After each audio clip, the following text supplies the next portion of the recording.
Hello and welcome to Horror Boys. It's a podcast on the internet. I'm Austin, joined as always by Chris, Isaiah, and we are the Horror Boys. What is Horror Boys, you may be asking? Well, it is a horror movie podcast where every week we review a horror movie. And this week we are reviewing Friday the 13th, the remake from 2009. A remake, so scary. Sure, I guess. I mean, yeah. No, just the concept. The concept of remakes and the fact that they'll almost never live up to the originals. But you say find that. out. Stay tuned. But maybe. I mean, stay tuned. Here's the thing. Maybe our minds have changed. No, I'm gonna tease this from the bat. I'm not gonna tell you where my placement is until the end. But I do like this more than the original because the original isn't that great. sacrilege. I mean, This is also like the first movie we reviewed besides sequels that is available on Netflix, which I think is also indicative of its quality. This is an argument against you, Austin. I'll just be explicit about that. Okay. All right. Well, let's start off this discussion. Let's do it. Let's start off with a fun fact, because I don't know where else I'm going to fit it in, and I just feel like it's really relevant to us as people. This movie was shot in Austin, Texas. Just thought that Are you was cool. serious? Yeah. All right. Yeah. Wow. There's your little first fun fact. We're opening with fun facts today. This movie was shot in Austin, Texas. That's all I needed to know. I will be later. Oh. All right. Chris doesn't like Austin, Texas. I didn't realize he didn't like Austin, Texas. He's never expressed a liking for Austin, Texas, but he's also never expressed a dislike either. So I was caught off guard by that. I have an extreme indifference towards Austin, Texas. I feel like that's fair for most cities in the world. As somebody who lives in Austin, I can't wait to leave. Oh. Actually, That's fair. All right. Housing is very expensive. But we're not here to talk about housing. no, yeah, it's Austin, Austin, Texas. Yeah. We're here to talk about the Friday the 13th, 2009 remake. And we open on a girl running, and it's in the rain, and this is during the opening credits, and she's being chased by, who's that? That's Pamela Voorhees. And she's closing in on her, and she starts telling her about, Jason's story, like, hey, you let him drown, burger, as she does. Just like that, in those exact I words. believe it's a direct quote I just said. Start and end quote. Yeah. You let Jason drown, burger. It's Yeah. right here in my notes. And my notes It's are never ripped from wrong. the original script. Yeah. yeah. Don't you remember when, Betsy Palmer said that in the first movie? Pamela Voorhees has Yeah. a stroke at the end of her Yeah. sentence. And you gotta remember, this is Betsy Palmer, who wouldn't come back for Freddy vs. Jason because the script was so bad, was fine saying burger in the original. Well, it was in character. Yeah, because, it's true. The stroke caused her to have a mental break at some point. And, after she has this mental break, this unnamed girl, who I guess maybe is Alice from the original, I guess. I mean, it's not, but it could be, because we're Could be. telling that story for 2 seconds as she chops off Pamela Voorhees' head. And then she leaves, but then unlike... I would like Oh. to say, Okay. they have the scene where she show the machete going through her neck, but it's very clear that in that shot, there was no disconnect from head to shoulders. And I was like, oh, she just slit her throat open, and then in the next shot, the head was on the ground. I was like, oh, okay, well, never You mind. finished the job. Well, Chris, it's screen. really expensive to shoot a full decapitation, so they did it. And you know what? I understand. That's fair. It is fair. I think they just should have done a quicker snap from I the agree. slash shot to the to the head.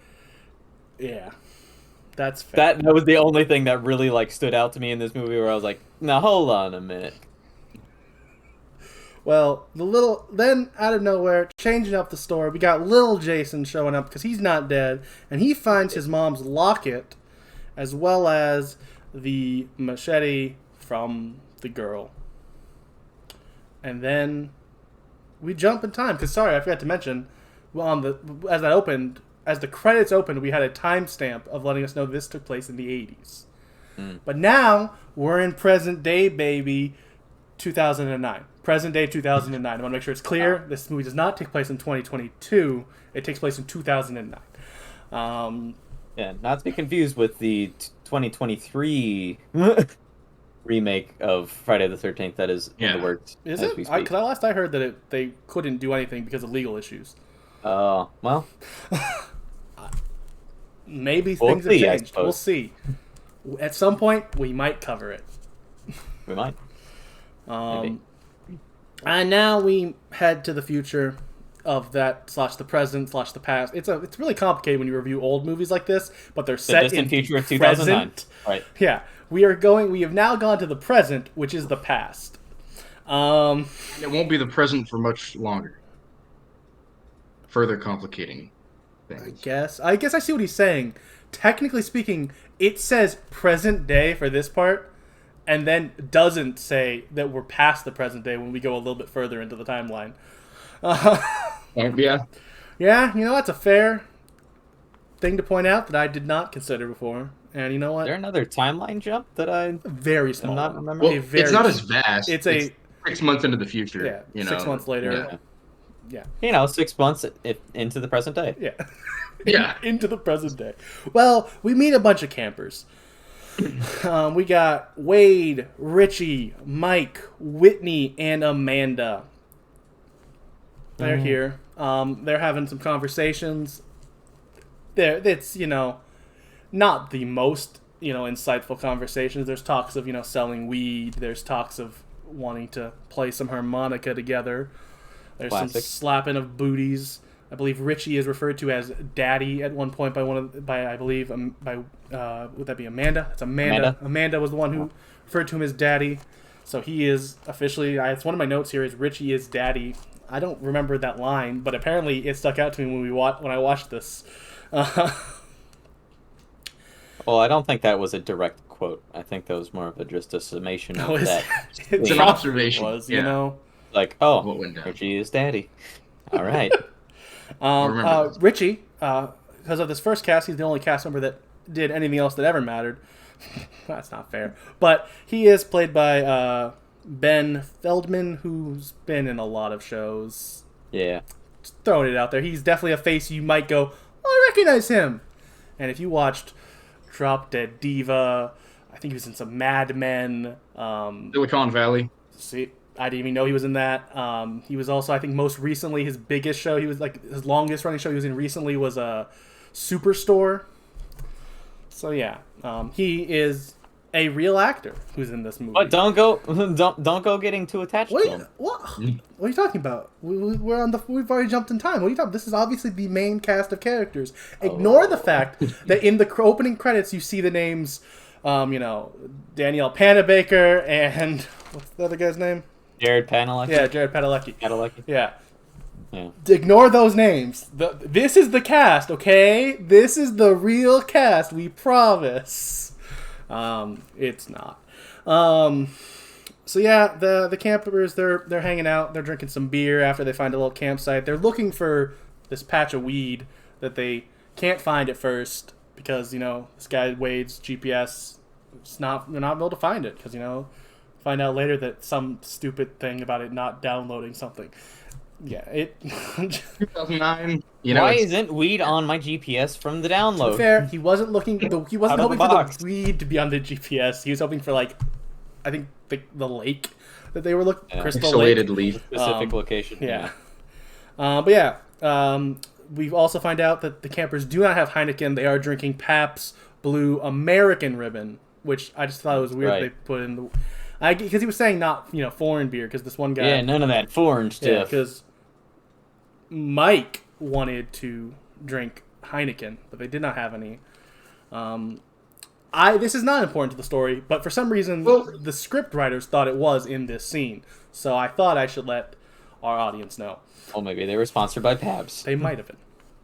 I mean, as you say that, I think, I guess that's kind of plausible. But I'm recalling from the first one, certain overt, but also same here, not really substantial to the story, kind of flashes of Americana that just come on screen, and they come from in the script here, like when the first main character they're introduced to in one tells the truck driver, "Oh, you're an American original." And I don't know what the deal is with that. You see it in a lot of horror movies. It's like really in your face in Silence of the Lambs, and they definitely do it in the first Friday the 13th. I don't know why they're doing it here. Some kind of They a statement. do have beer brand Pabst beer in the original. It does just say beer on it, but it has like the logo and configuration. Oh of yes, yeah. Oh. You know. So you see, maybe that honestly, that's probably a callback then to them now getting the rights to actually say Paps here. It might actually Yeah. be. Moving on up. Then Wade, he starts telling the rest of the campers about the backstory of the lake. And I thought this, scene was, relatively fun. It ends with a classic pee joke, as you do. You always end with good pee jokes. This is about drinking pee. Yep. As you do. Drink your pee is, I think, a line that is said somewhere in the scene. Yep. And I said, well, all right. Yeah, no, that's definitely a line. Setting the tone for the movie. Yeah. There are certainly some things that are said in this movie. Mike and Whitney, they break off to go have a little heart-to-heart about Whitney's dying mother. And then we cut back to Wade, who is just trying to talk to Richie about his GPS, but Richie could not care less because Amanda is flashing him her boobies behind them. Because we'll point it out here, this movie is full of boobs. This might be the most booby of the franchise. This is definitely the most nudity of the franchise, just period. I don't know. I don't Overt know. boobage. 5 had so much nudity. No, there's definitely more here. There's only really 3. Like, there was the Screen one time really or, exaggerated like- long scene. There's like 3 scenes in this, and I think there was 3 scenes in that. Like, I genuinely think it's the same. It's a quality over quantity. I don't know if it is. I don't know. Because there's also some, like, there's flashes of the other thing that is, it's like, Donnie reading that magazine later on. That's true. And they just give the full straight-on thing. I was like, This might be the most... You might be right. huh. But it's... right. I'll be honest. Forgotten about that. It's yeah. barely more than 5, if it is more than 5. 5, you might be, understandably so, blocking out 5 because we all hated it. But that movie had a lot of nudity. Like, characters who would just... Kind of like at least one scene in this movie where they just got naked because... Dude, yeah. Just for funsies. This movie, for the most part, it all makes sense. There is one scene we will get to, because it is so over-the-top stupid. We will talk about it when it happens. But, yeah. Yeah. But this is our first of many shots of cleavage. Well, not cleavage. Full-on breasticles. More so, Yeah. Full boob. Yeah. Major boobage. Then Wade gets the hint, and he heads off. He gets the hint because she literally throws her bra over him, hitting Richie. And he's like, oh, okay. Wade, he's a good friend. He's a little annoying, but he's a good friend. He understands. He's like, my bad. I will. He's not a complete, thunderhead. He's like, I can take a hint. Oh, sorry. I will head out. And he will head out, and he will be singing the song Sister Christian as he goes to pee. Yep, he pees. Then he finds some weed. The weed they were looking for. And wait, he also found something else. He found Baghead Jason. Who... He sure did. Cuts off his ear. In the first shot, you can't quite tell that he cut off his ear. It kind of looks like he stabbed him to the tree. But then in a later shot, we find out that he cut off his ear. Yeah. Little fun fact about this scene, kind of. The actor who played Wade, who I didn't write down his name because I didn't remember who it was, on set, they decided they wanted to scare him one time when he actually had to go pee, so he went off peeing in the woods. So they had Derek Mears, who plays Jason this, who I also, first off, real quick, bring up here. I love Jason this movie. He's no Kane Hodder. I will always love Kane Hodder first and foremost. But Derek Mears might be my second favorite. He does a really good job of playing, especially the Jason they wanted for this movie. Yeah, I agree. But yeah, and he's also... I watched a documentary about this, and he is such a, kind-hearted soul who just seemed so happy that he had the honor of playing Jason. Like, he grew up loving the Friday the 13th movies and just was telling stories about how I can't believe, some days I remember, oh wait, I played Jason. That's crazy. Like, he just seemed so happy about it, and it was really endearing. I was like, aw. So but yeah, one day on set they scared him when Derek was in full Jason getup. They had him wait in a bush as he halfway back from where the guy went to pee, and they scared the crap out of him.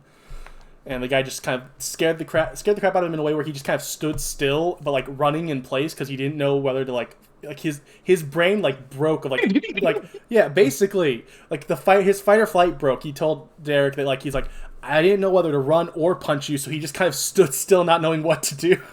Yeah. I'll pee on you. Oh no, I can't. But yeah, so it was the perfect crime. Wade is dead now. Very sad. Yeah. Not really. He is one of the most annoying characters in the movie. Thankfully, he was not here too long. But even I'll say this of the annoying characters in this movie, they're written still in a kind of a charming way. Yeah. That you're not just you don't hate them.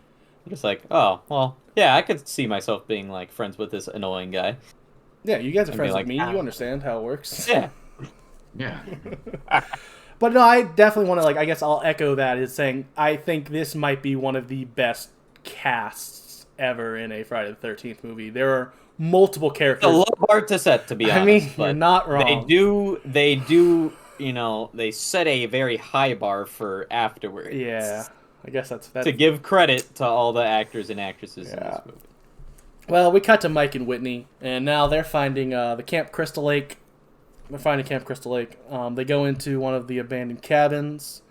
They find Pam's locket, which we do have a very important line here, where we have Mike reveal that young Pam in this locket looks like Whitney.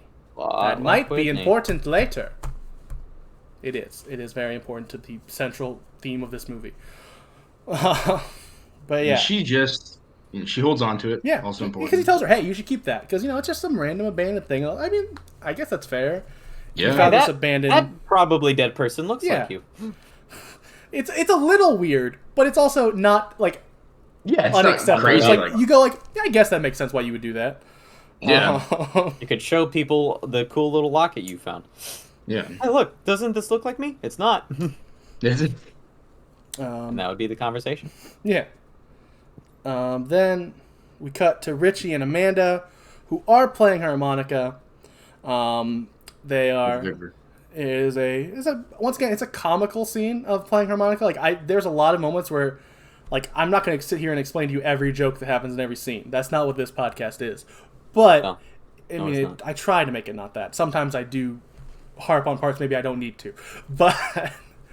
It's just I genuinely really enjoyed this scene, not just because they're playing harmonica. I'm not a creep. It was a funny scene, a lot of funny back and forth as they hear a noise and she wants him to go look for it, but he wants to just keep playing harmonica. So he tries to do the bare minimum a couple times. But she's like, no, you need to go find out why we're hearing these branches snapping and stuff near us. And he's like, but I can't. Because of a reason that I don't want to say on YouTube. YouTube might get mad at me. Yeah. They may have been in a tent if you catch my drift. Yeah. Yeah. But yeah. That is something I will say about all of the harmonica scenes in this movie is they are somewhat gratuitous in nature, but it feels very self-aware because the entire time there's either jokes being made or lines that are so absolutely ridiculous that you would totally never say while you're playing harmonica. Yeah. You're like, oh, this is just silly Absurdity. Yeah. Yeah. I agree. I was laughing most of the scenes during. I would argue that the harmonica scenes in this movie are definitely played for laughs more than any other of. Yeah. Like 5, we talk about there's lingering shots where nothing else is happening. This movie, there's always at least a joke being made or something to try to justify why it's happening in the scene. It's a self-aware kind of humor, but done in a really tasteful way, which is a strange thing to say about harmonica playing. Which the harmonica playing was really important to the producers. They really wanted to get back to that. They really it sounds weird when you say it like that, but they felt like the last couple movies didn't have enough, blood and boobs. They're like, that's why we wanted, when we were, teens going to these movies, that's what we wanted. So we wanted to give people that in this movie again. Which, honor the Friday legacy. Yeah, I mean, sadly, in a lot of ways, that was the legacy of this franchise. If you think about it, that's really Jason's origin story, is that there was just too much boob and not enough attention for Jason. Yeah. And that's why he died. You're not wrong. So sad. And I guess I'll throw this other little fun fact in here now, just while we're talking about the behind-the-scenes production side of this. This was made by Platinum Dunes, which is what's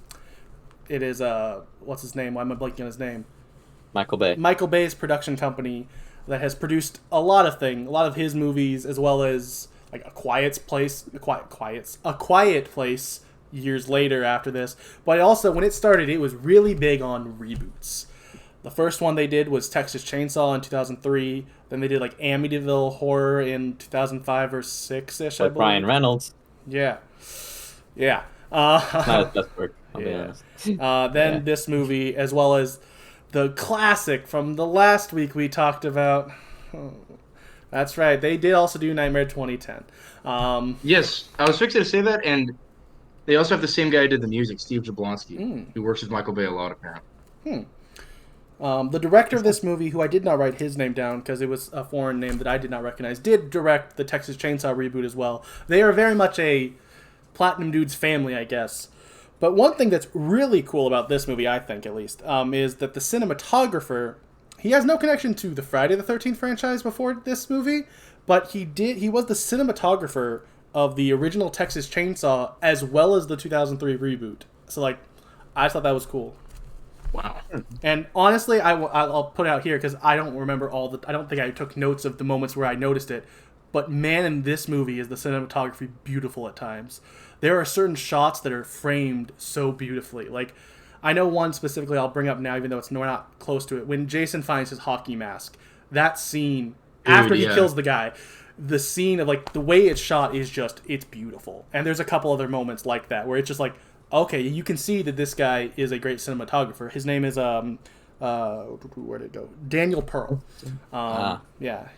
And as someone who recently watched Texas Chainsaw Massacre for the first time, I can see it there too. This guy is an artist when it comes to cinematography. So there's the little behind the scenes fun facts, I guess. And we'll move back to the plot, which we left off with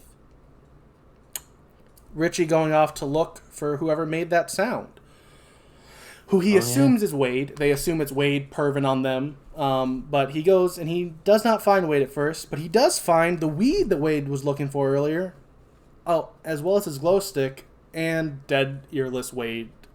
I actually believe he finds his ear first and then turns around and finds Wade. Turn around every time I see you without me. Yeah, that happens. That was a bit. All right. You're welcome. That was beautiful. Thank you. Then we cut back to the tent, and Amanda's still freaked out because Richie's not back yet. So Jason rips open her tent and pulls her out. And then in a gruesome kill for her, it's a little bit... It's not immediate, but as it starts, she's dead. Let's be real. She is hung in her sleeping bag over a fire to roast alive. Which I saw someone point out as, I think, partially a joke, but somewhat true. She also, a scene earlier, we saw her, oiling up her chest, which means she probably burnt, crazy, too. If you really think about it, she was all oiled up. Golden crisp on her skin. And as Richie sees this, as he's coming back from Wade, he gets his leg caught in a bear trap in a gruesome effect that looks awesome. It's pretty grisly. Yeah. Get a nice look at the bone and tendon. Yeah. And then he watches as Amanda falls out of her sleeping bag into the fire, dead. And smoke billows out of her nostrils and mouth. Yeah. It was a epic kill. Yeah. That's it. There's nothing else to add about that kill. It was awesome. Moving on, because this movie moves on to, which is fair. It shouldn't like linger on the kills that long. It'd be gratuitous. But we head back to Mike and Whitney, who they're finding. They're still at the cabin, and they find Jason's shrine to his mom's head. Call back to the second movie, because this movie. And they've said it, like they've said that's what they were going for. This movie is like an amalgamation of all the best things from 1 through 4 is what they were attempting to do. And spoiler alert, I think they did a really good job hitting all the, like, trying to be a good homage. It's a loyal movie. Yeah, homage / loyal / also doing its own thing. Compared to the last reboot we just covered, where it like failed on like so many levels when it tried to pay homage. This movie I felt like did a really good job when it did it. Yeah. As well as melded it really well with its new ideas, like Jason, which we'll get to more as we get more to his character, but he is not the Jason from literally any other movie. He is a survivalist mountain man. Like, he was dressed like a mountain man in 2, but like he's Hunter Trapper yeah. Jason. It's very clear that he was living alone and had to figure out how to survive in the woods by himself. Yeah. So yeah, they find the shrine, they find her head, they get scared by the head, they drop it in the tub, and then they hear a noise, which is the door closing behind them, and they start heading over there. Specifically, Mike goes over to start investigating, and Jason starts stabbing him from under the floor. We find out later there is a crawl space that, well, I'll be honest, this part of the movie, you do have to kind of suspend your disbelief once you know more about that crawl space, because the amount of hunched over 6'5" Derek Mears' Jason would have to be, but still trying to hit him accurately, I'll be honest, it's a little unrealistic. But also, it's a Friday the 13th movie, so I guess I just imagined him kind of like on his back, you know? I mean, there's a chance, but even then, I would still argue, like, being able to move as quickly as he is on his back is... Like a crawdad. One of the here's the thing. Either he's on his back, which gives him more accuracy, but should make him slower, or he should have no accuracy if he's that fast. One of the ways, it's slightly inaccurate and you have to suspend your disbelief. Well, that's one of the many skills that he developed while living alone in the woods, was crawling under his crawl space and stabbing things through his floor. I mean, maybe. He practiced. Here's the thing. I will say, I don't think this didn't take me out of the movie at all. It was just a small... Here's the thing. Spoiler alert. Like, looking back on it? I actually watched this movie twice. I watched it again with my dad today. But even before, it's just...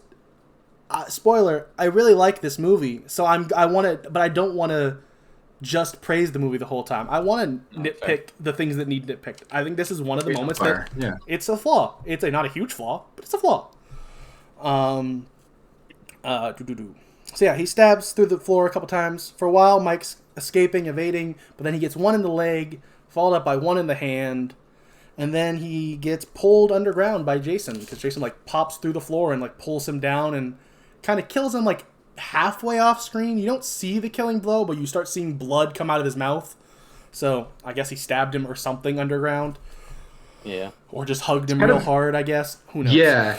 Yeah. It's kind of implied, but not that conclusively, that he's being raked along the jagged flooring. You know, like he's getting splintered on the wood, maybe. Hard to tell. That's definitely, But, yeah. So he kills him and then pulls him all the way under, and Whitney starts to run.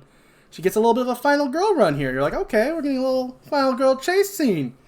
15 minutes into the movie. That's a different take, but all right, I'm in. And Whitney finds Richie, who is in the bear trap, and as she tries to save him, Jason just runs up and puts the machete into Richie's head. It is beautiful. Firmly planted. Yeah, it is beautiful. Dead center. Yeah. Whitney starts screaming and starting to try to back away. Jason comes at her with his machete and title card.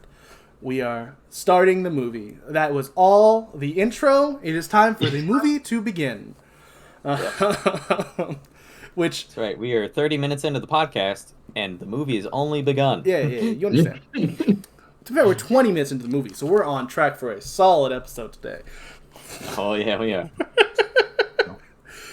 Then we start meeting our new cast.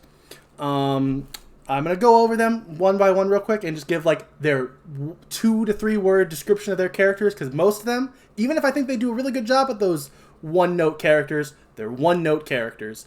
So we got Trent. I was going to say, I genuinely did not remember any of the characters' names except for Chewie after watching this movie. That's fair. No, I dude. took Yeah. I took notes as we were watching it, as well as watched it again. So we start with Trent, who his character trait is he's a jerk. Big He old is a jerk. Fun fact about him, though. Trent is... Where is my note here?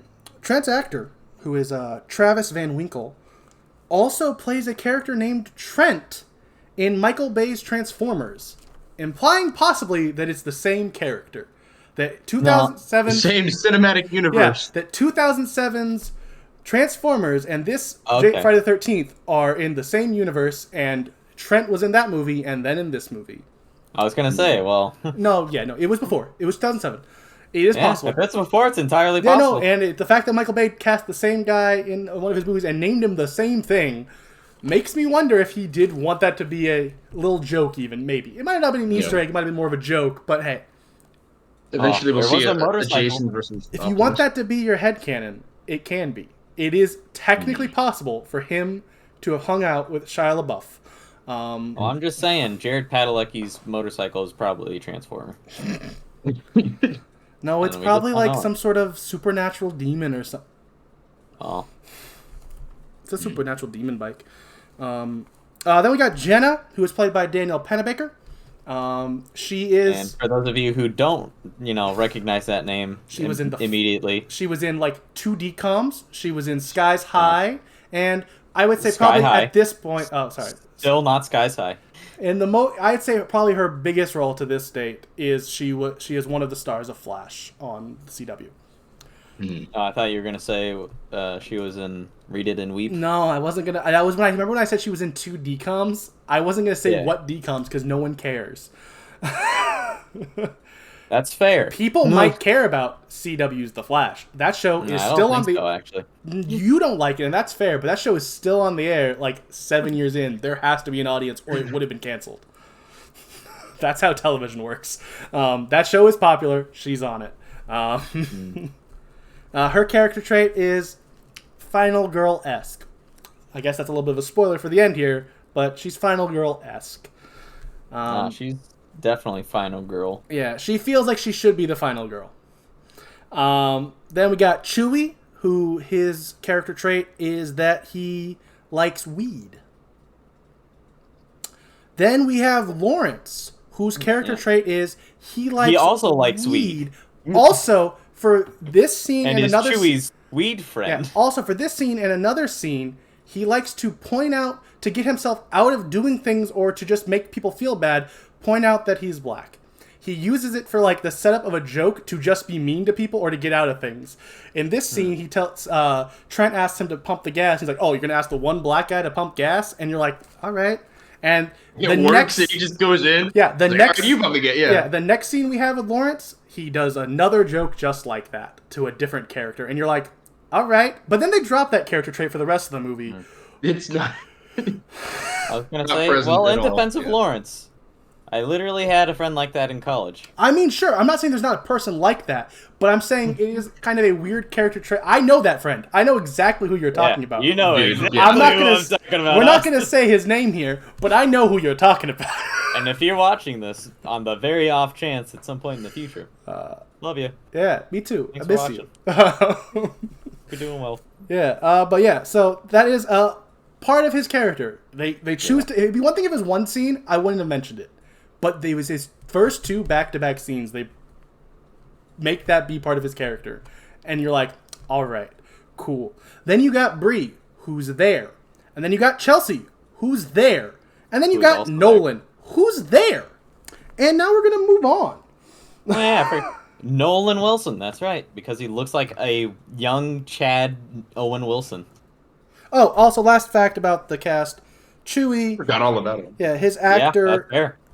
Chewie's actor Aaron Yu was in last week's Horror Boys episode. He was in was. the Nightmare reboot. He was He was the blog child. Yeah, he was the guy who died live streaming a vlog in 2010. Oh yeah. Yeah. the live stream. And then he uploaded it. Yeah, totally. Yeah, right. So then this scene is all happening at a gas station, and this is also where we get introduced to Clay, who is played by Jared Padalecki from Supernatural. Who has very big protagonist energy. Yeah, and at this point, honestly, was definitely the biggest get for them because they're already 4 seasons into Supernatural at this point. Like, he was... Is that true? Yeah. That show was on the air for 15 years. From 2005 Holy to 20... tortellini. It was 2005 to 2020. Yeah, wow. So if you're a Supernatural fan, he's in this movie. One of them is in this movie, so maybe you'll like it. Or you won't. He went to my high school. Oh. Yeah. That means he went to the high school I went to, too. Technically. Yeah. Well, you did technically go there. I also went to that high school for a whole week. It's not a joke. It's a fact. But that is a fact. Might have been Fun fact. It actually might have been 2 weeks, actually, now that I think about it. But yeah, at this point we get introduced to Clay's character trait, which is his sister is lost. His sister, Whitney. Ooh. Which I did not realize he ever mentioned her name during the scenes, which he described that he was looking for his lost sister. I think he might... you might be right. He might not ever mention her name. But also, yeah. When you're asking someone, hey, have you seen this person? You don't normally say, have you seen my sister, Whitney? You say, have you seen this picture? So, yeah. I don't know. Which also, I guess another thing where like they're paying homage to a past movie. He's basically playing Rob Dyer. That's right, the Rob Dyer. Remember him? He had a last name for no reason. Yeah, he did. The brother of Sandra Dyer, the originator of the harmonica joke. And this character is basically that character, guys. So this is pretty cool. Yeah. Whitney is basically Sandra's reincarnation. Not really at all. But Rob, also doesn't resemble her in any way, shape, or form. But Clay is basically Rob. That is they are the same character. They're cool guy who shows up. Rob didn't have a motorcycle, but he could have. And should have. Yeah. That is... So much characterization goes into the motorcycle. Yeah. Yeah, that's right. Rob was just backpacking. Lame. This scene kind of ends with Clay not being able to post his pictures up because the guy won't let him, because the manager wouldn't let, or the owner wouldn't let him. And then Trent gets fed up because he's waiting in line for gas. Douchebag beyond belief here, and this is the moment. Like, there's a couple lines earlier where you go, okay, I don't know if I like Trent, and then at this point you're like, okay, cool, I'm not supposed to like Trent. Got it. I don't like Trent. Which, to be fair, that's what they were going for. So like, they did a good job. Unlike the last movie or Freddy vs. Jason, where all those characters were just bad and didn't make me feel anything, these characters made me feel the things I was supposed to feel about them. So that was cool. It was a nice change of pace. And then we have a scene where Clay is talking to Officer Brock, and he starts telling him that he's like, hey, you haven't found my sister yet, or why haven't we found her? Let me keep looking for her. And Brock's like, hey, she's not here. Move on. And the scene goes on for longer than that, but that's basically all it is. It's kind of just there, somewhat to, I guess, establish Officer Brock so we care a little bit more later when he dies, I guess. Or at least you recognize the face when he dies. Probably that, more than anything. Yeah. And also to establish that, I mean, he elaborates that, we've got, like, my top guy is working on this right now. And so... I'd also say something I kind of, from a rewatch, kind of noticed possibly is maybe Officer Brock wasn't looking at all on purpose, because we find out later some of the locals, they know about, like, Jason. So maybe they go, hey, we're not messing with this. She's gone.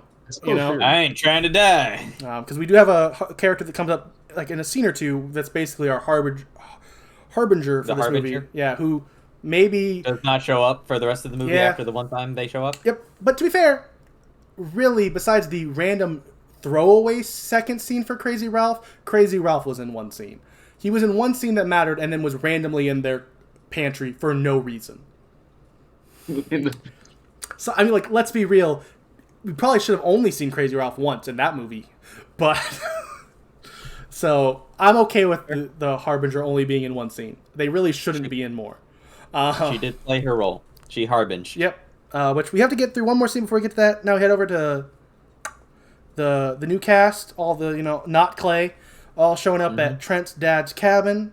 And this is the point where Lawrence has a second scene where he accuses people of being racist because when they find out they have no reception, he's like, man, I had business to do. I have this, new music record label. Yeah, music label. I'm trying to I'm trying to drop it. And this one, Bree, I think it's Bree. It might be Chelsea. They're kind of the same character.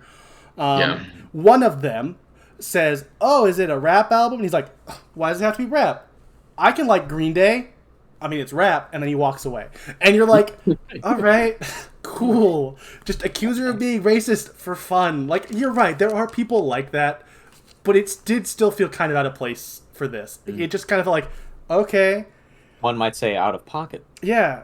It just kind of, it just felt like, honestly what it felt like was, white writers trying to write the kind of person we knew. But yeah. And to be fair, I don't think anybody could write the kind of person that we knew. They could try, but they would fail. They would fail miserably. Yeah. And we go inside, and Chewie, he brings out his bong. It has a name. I don't remember. It's got a case and a name. Yeah. It does have a case. They speak sweet nothings to it. I think this is also one of the first times where Trent, in a really funny jerk way, is like really mad at them for like messing with things because like it's his dad's place and doesn't want it to get messed. Fine, guys, it's my dad's cabin. Stop messing with my dad's cabin. It's like it was like okay, all right. Not that cat. It's a 2-foot cat. He shot it. Don't touch it. Yeah. Then we head to Clay going to get jump scared by an old lady's dog. And this old lady is the harbinger of doom. She tells him, "Oh, you should stay away. We know to stay away. It's outside. Your sister's dead. They're all dead. Anyone who gets lost dies." And then she's gone. And then she's gone. And I will say, I'll point out here, because I shall point out when it happens later. There is a moment where I think they should have brought her back even for once. Because instead we meet a random other character for literally a scene that should have at least been her for that scene. The truck driver later. Like, that should have just at least been her there. Just so we didn't have another random character where we think it's going to mean something and it's literally nothing. Literally random old guy. Yeah. Like, at least if it was her, you'd be like, oh, it's her from earlier. But we don't even get that. Now we cut back to Trent, and he's being really funny. Honestly, like a really funny jerk as he just, as the rest of the crew starts drinking around him and he's like, hey, I think he might have told him put a coaster down. Like, it's that kind of level of like, don't mess up my house, please. My parents will kill me if you mess up my house. And it's like, all right.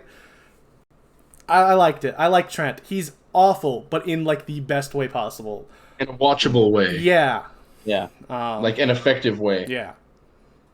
So then him and Jenna, we find out they're dating as they're having this whole conversation. Kind of. Once again, we find out they're dating here, but then I'd argue later it doesn't feel like they're dating because not a lot of commitment. It's an open relationship. But I don't think it is. But also maybe it is because the way she reacts. We'll get to that when we get to that. There is him doing what he did. He's a horrible person already established, and he was really mad at her. I could understand why his character would do that. Her reaction is nothing when that thing happens, and you're like, all right. I mean, I guess, there's more important things to deal with right now, but... Bigger fish to fry, yeah. But she didn't care at all.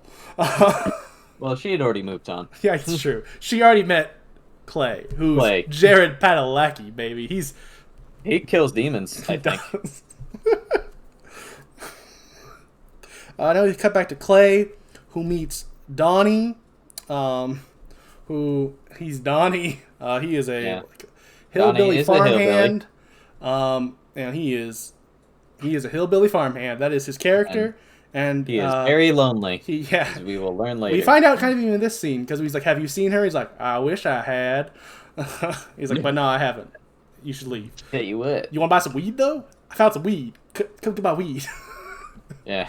Which, to be fair, I would argue is a necessary, it feels kind of out of place at this point, but when you think about, spoiler alert, he's a character in a Friday the 13th movie, so he's going to die soon by Jason's hands.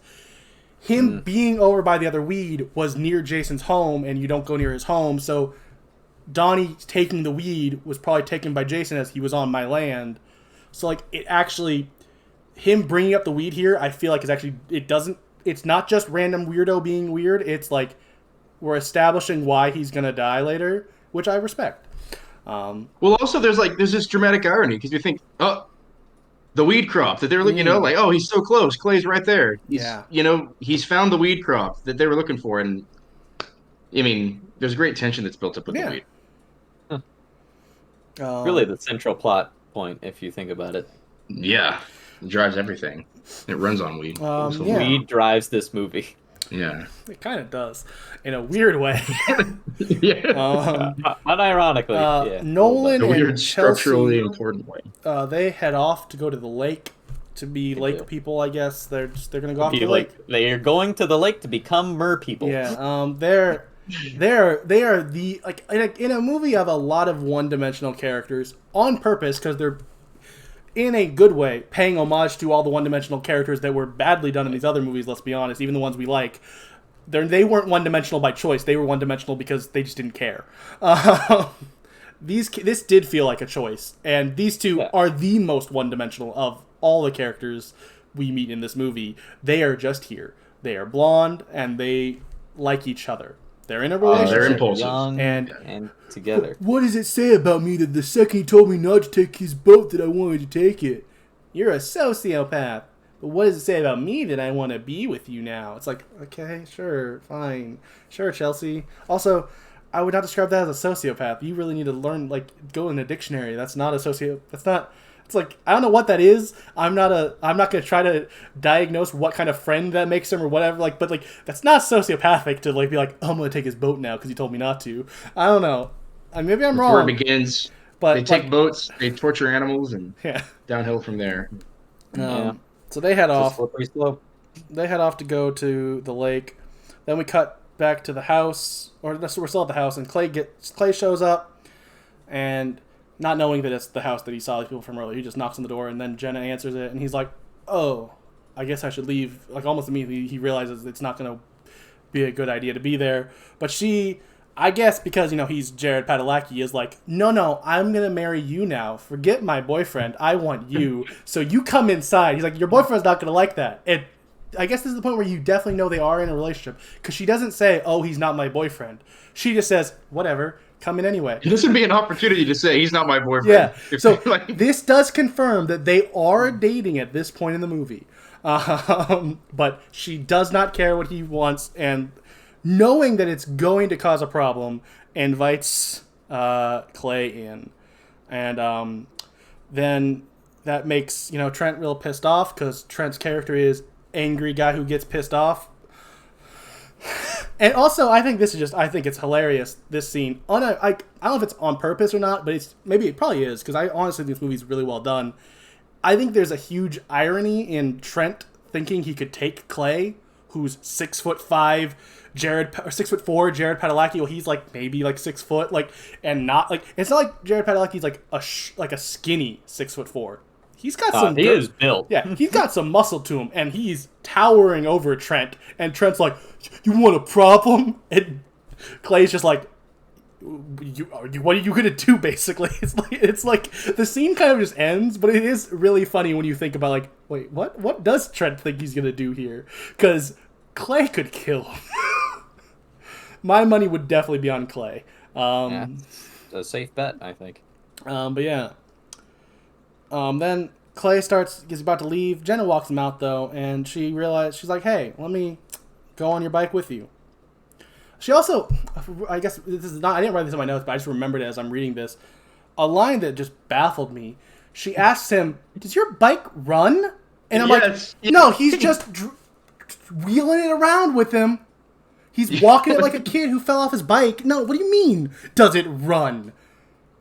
Maybe that was supposed to be some cute I don't know. Maybe that's what it was supposed to be played as. But to me, I just went, "Are you stupid?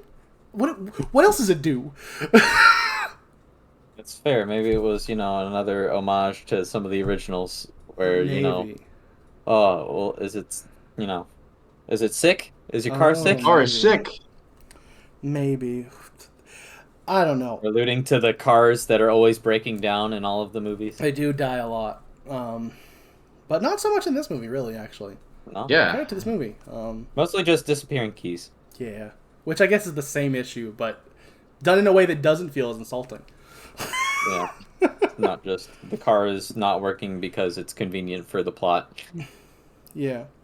Now we cut to a scene that Chris alluded to earlier, which is Donnie, who is hanging out, and he's just licking a Hustler magazine. Yeah. Yep. Yeah, he licks it. Then he hears noise, so he goes upstairs in the barn. And remembers that he has a mannequin up there and gets really intimate with it. Whoa, settle down. You are I had a funny way to get to this point, because they kind of tease like, oh, what is this? He doesn't realize what it is, and they want you to think it's Jason, even though it's so obviously Jason would not throw a sheet over himself. But this isn't Michael Myers. Michael Myers might throw a sheet over him. I think he literally does like throw a ghost sheet over him once. But yeah, so he pulls it up and he's like, oh, it's Gina, who's his ex-girlfriend who he lost his virginity to, who also happens to be the top half of a mannequin. Yeah, just the top half. Yeah. Sitting on top of a dresser. And he is very vulgar towards her, describing how she is. I cannot repeat what he said, but he goes places. Also, like we said, it's a mannequin and he lost his virginity to it. I think you can figure out where we're going with that. Also, maybe there's a clever joke about like musical virginity. I couldn't come up with one. Virginity implies something else that we don't normally talk about, but let's be real. There's no harmonica equivalent word for virginity. But yeah, then Jason shows up and we get a face reveal as Donnie tries to fight back, and then Donnie like freaks out because he's Jason, so he's ugly looking. That's what Jason's like character trait is. He is deformed. Yeah, I guess that's a nicer way of putting it. But Donnie reacts like he's really ugly, and then Donnie gets his throat slit for it. And Jason kind of looks around after picks up his mask and he realizes it's like ripped, but then kind of glances over and, oh my gosh, it's his hockey mask. And it was a beautiful shot. Like, I know I already mentioned it earlier, but I want to harp on it one last time. The shot of like him seeing like the way it's lit and like the way like the camera pans as he lifts it, like it is. A Friday the 13th movie does not deserve to have that beautiful of cinematography. Like, realistic, it just doesn't. But it is. It is a beautiful shot. Yeah. Then we cut to Jenna and Clay, who are walking while he opens up. He kind of starts telling her a little about their backstory. They're in the forest looking around, and they find the broken GPS. Oh, that means now they can find weed. I mean... Yeah. Then we cut back to Nolan and Chelsea, who are doing what you do. They heard your complaints. People don't really go skinny dipping as much as these movies want you to think. So we did the logical thing you should do. Half-naked waterboarding. Not like not the terrorist kind. Like water skiing but with a surfboard, like waveboarding. Yeah. Yeah. And Chelsea is just straight up just naked. Like, no, she's not naked. She's topless. She's topless for no reason.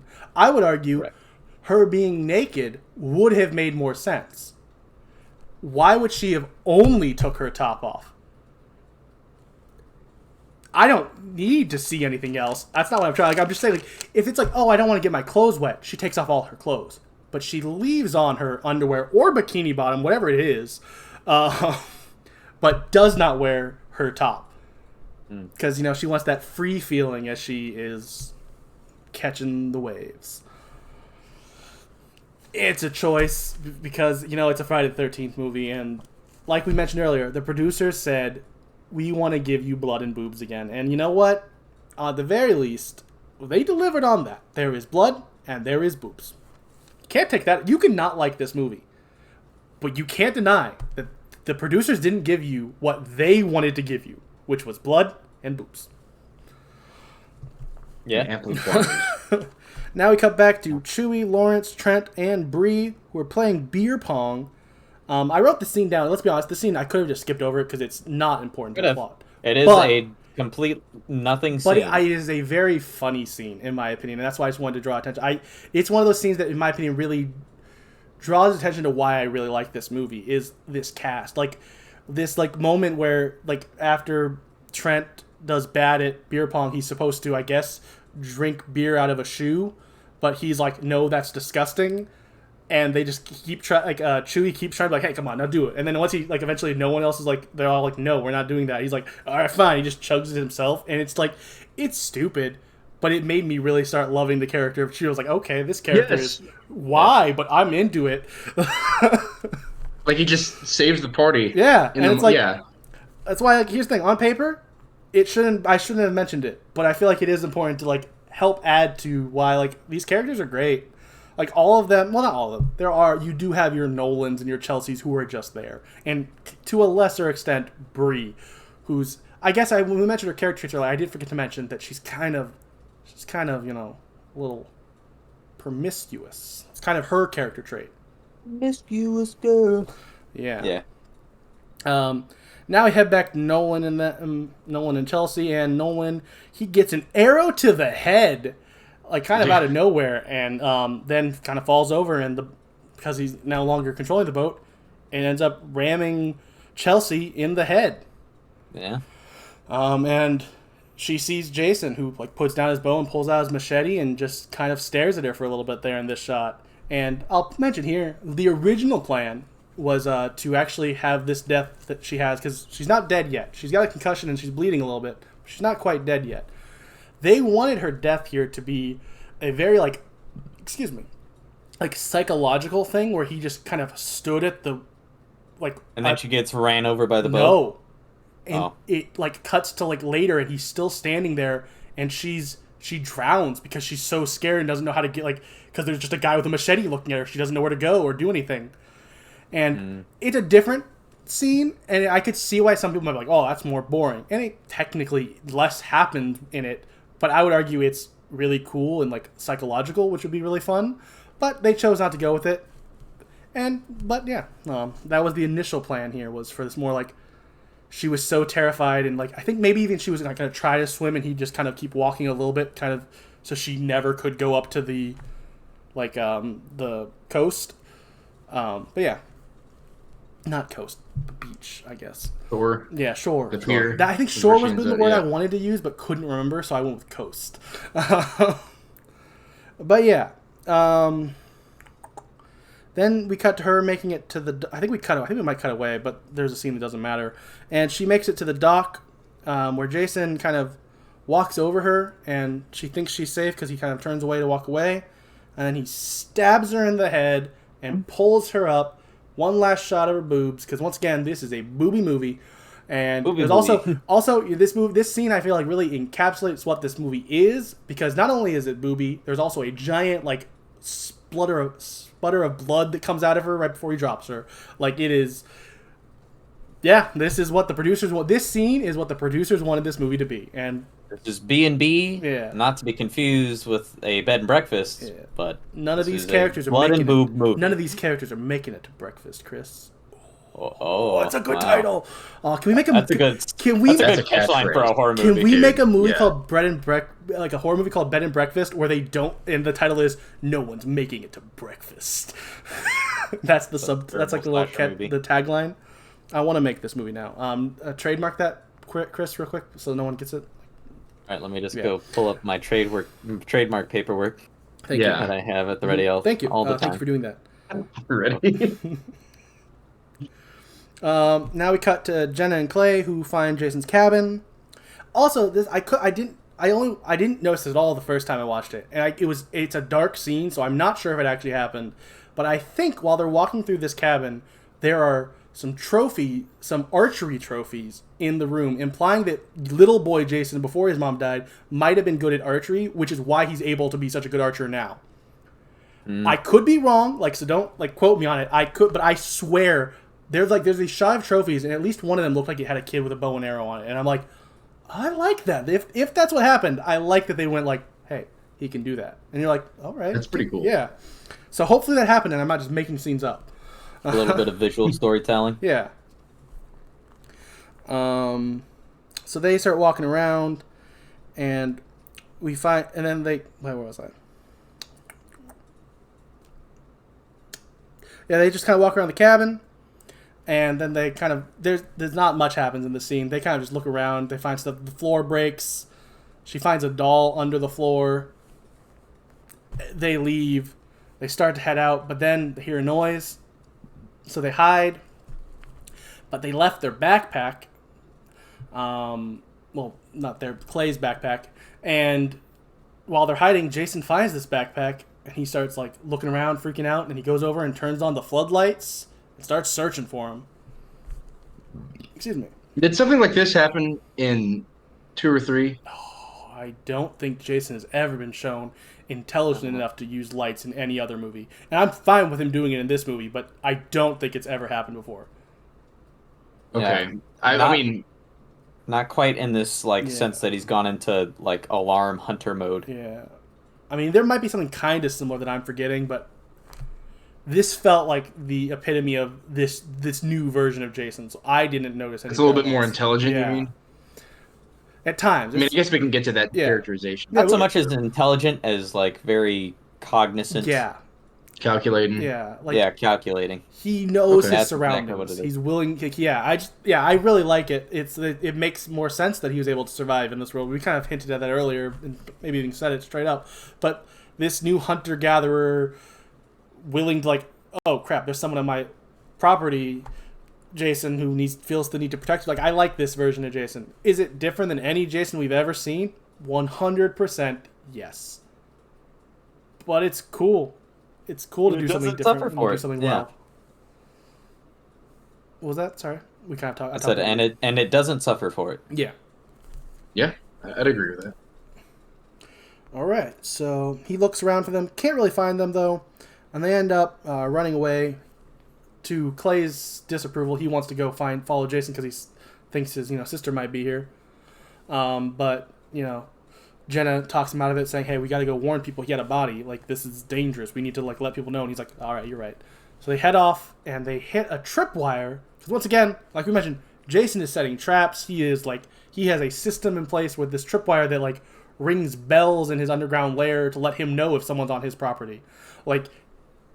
He's very much a survivalist. And this scene, which is a very prolonged scene that we're going to kind of gloss over because not much happens in it. Sure. We find out that Whitney is still alive down there, and she also gets revealed that, it's, my brother's here looking for me, and she tries to break out, but she's not able to before Jason shows up, and this is that moment where we find out specifically that Jason thinks of her as his mother, because she, has the locket he brought the locket over, I think, and then she's as it's open, she's saying, "Oh, don't, it's okay." And then I will say this scene, I feel would have made more sense as a flashback at some point to when this first happened 6 months ago, because one of the complaints people have online, which I don't fully agree with, as we're about to say, but is people go, since when does Jason keep captives? That's not something Jason's ever done. It would make more sense for her to have that moment where she goes, Jason, and he thinks it's his mom, if it happened before right now. It feels because the way he reacts, it's one thing to be oh, okay. It's at first it's kind of hinted at she's oh, it's okay, and it's she's holding the locket in front of her to make sure you don't realize that they're not trying to say, hey, look, he looks like her mom again. So she's supposed, you have the moment, but there's the moment where she goes, Jason, and he's look at her it looks like it's the first time he's ever heard her acknowledge him as that. It does feel like a first encounter. How did she make it that far without acknowledging it? Because he seemed really angry right there with her, and the only thing that really kind of settled him down was her knowing who he was and breaking down his brain like they do in 2 and 4, making him question what's happening. It's it doesn't quite make sense for that to have been happening for the first time at here. this point in time. Yeah. That's fair. But yes, I would agree. I was thinking when I watched this scene, it would make a little bit more sense maybe if instead of 6 months, it was a week or 2. Yeah. Right. I guess we're led to believe that this is kind of a perennial thing with Jason because of the way his Jason brain works. But right, this is my mom. Yeah. But on her part, yeah, it totally does feel like a first encounter. This is. Yeah. This doesn't happen to her regularly. Even though she's been, sitting there and captured for 6 months. Yep. once again, this movie is not perfect. No, but it is not bad. It's pretty good, Yes. in my opinion. But we'll once again fully explain our opinions later. And I'll also bring up the general consensus and complain about it because I like to do that. I do too. And something else cool about this scene is that I think it's a better executed version of what they tried to accomplish in, I want to say it's 2, where our final girl there just kind of styles her hair and slapped on a sweater. And this is a little bit more convincing. Yeah. Because you've already said like, oh, they resemble each other, and Yeah, I don't know, it's just a little bit more substantial. See, it's not like, oh, but you're forgetting that whichever character that was, because all their names run together. That character, she was studying child psychology, so she knew what to do, Isaiah. That's right. That's what they train you for. Yeah. Child How psychology. to trick adult men who are still stuck as being children to think that they're their mother. That's like day one. it's child psychology 101. Yeah. Still this day stuff. Now we cut to Bree dancing a lot. Mm-hmm. We're just staring at her butt a lot. Chewie and Lawrence also watching Bree dancing. Yeah. Very enthralled. Chewie reveals that in his his next life he wants to come back as her jeans butt button. That's right. I saw someone else point this out, and I don't remember which channel I watched it as, but maybe you guys, I think, both have seen this movie, so you might mean more to you. I haven't actually seen this movie, but it's really funny that this scene, which is kind of played, I mean, not fully straight because, there is like jokes happening during it, but we're not supposed to like be laughing at this girl dancing, is like almost identical to when Cabin in the Woods made fun of the dumb like chick just dancing once they first start pumping in the chemicals in that movie. I haven't seen it. Oh, okay.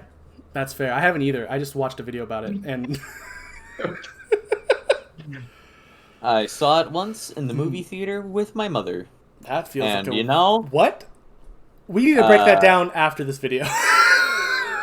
It was not the movie that me or my mother were expecting it to be. Yeah. Okay. And boy, howdy. So Chewie goes over after a little pep talk from Lawrence, after he mentions how he has a better chance of getting it on with a penguin than he would her. Once again, there's some weird line choices from Chewie that I live for. They are so stupid. They are so weird and like, what did he say? That I absolutely love. Like with like button on the back of the butt pocket. Not that he wants to like even be her jeans. He wants to be the button on the butt of her jeans. And you're like, all right, poetic. Sure you do. He gets away with words. He gets himself talked up by Lawrence, and he goes over there with a flaming shot in his hand. Yeah. And Bree gets really suggestive about how you blow and suck on said shot, and he tells her she's good at this. And right as he's about to take the shot, he apparently took too long though, and it is now really hot, and it like burns his lip, and he trips back, and he breaks a chair. Woo! And not just any chair. It's my dad's favorite chair. Family heirloom. Yeah. Yeah. But then it's all good though. We find out that it's all fine because Chewie can fix the chair because he's the wood wizard. The wood master. Yeah, the wood wizard. He is the wood. They don't call him that because he plays his own harmonica. Yeah, he's not called the wood wizard for other reasons. He is called the wood wizard because he's apparently good at fixing chairs. He's a wizard with carpentry. But also, I guess. like the way Lawrence responds in this scene, like while as he says that, he's like, "Oh yeah," like apparently it is a known thing that he's the wood wizard. Like apparently that's supposed to maybe it came up in a different cut of this movie, like a different draft of this script. Where Chewie's just really high and working on a nice table. Yeah, but in this movie, it just comes out of place as a self-love joke, and you're like, what? Why is he a wood wizard?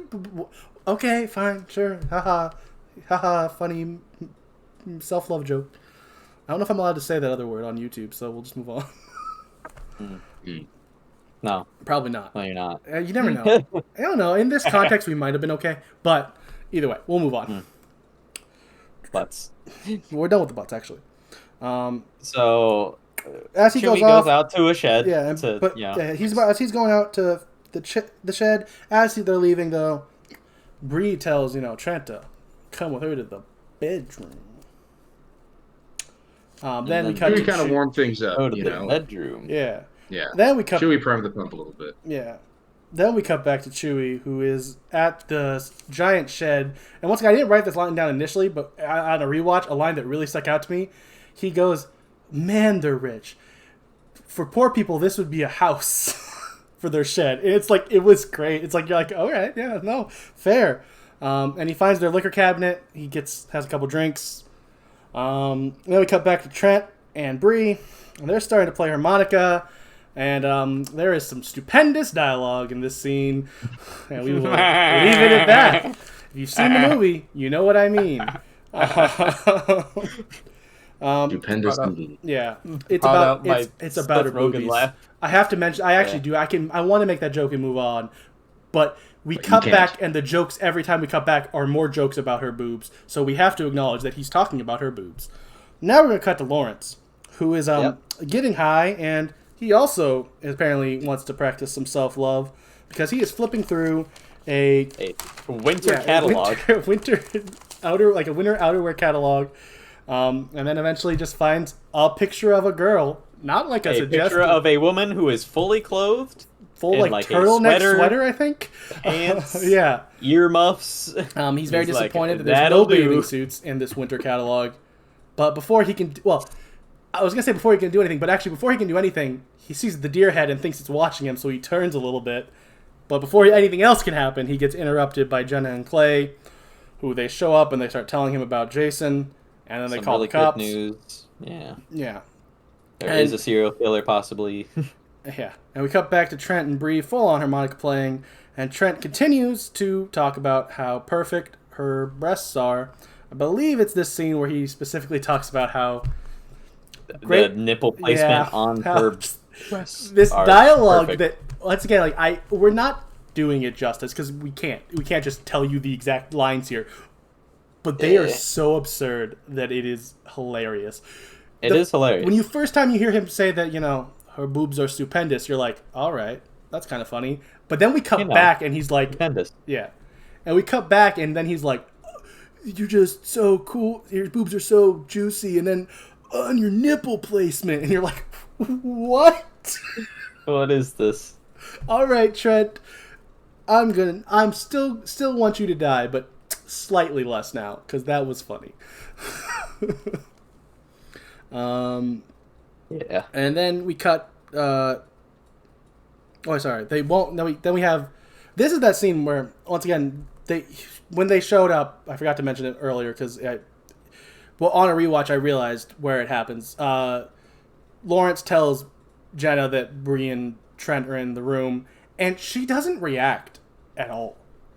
This is her boyfriend, and she does not care. Like, it's not like there's not even a moment where she goes like. There's not even like a moment of like sadness on her face. She just goes straight in and is pounding on the door, and they won't stop. And she's like, "But you gotta come out here!" And like they just don't care. And she doesn't care that her boyfriend is now just sleeping with another girl who presumably was her friend. Dude, yes, that's the real factor here. Because if you want to do it, like if you want to be sympathetic to this scene, you could point out that this scene or two that we get with them two alone, it's obvious that there's a wall there. Yeah. And they're kind of pulling apart if you really want to scrutinize. But yeah, like the fact that it's a bunch of friends all they're hanging out together. Oh, and there's this deep betrayal.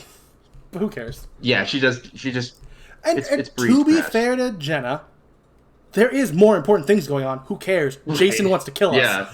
But also, like, even a second of reaction would have been like, okay, cool. We'll react to the fact. Besides, like, vague irritation. Yeah.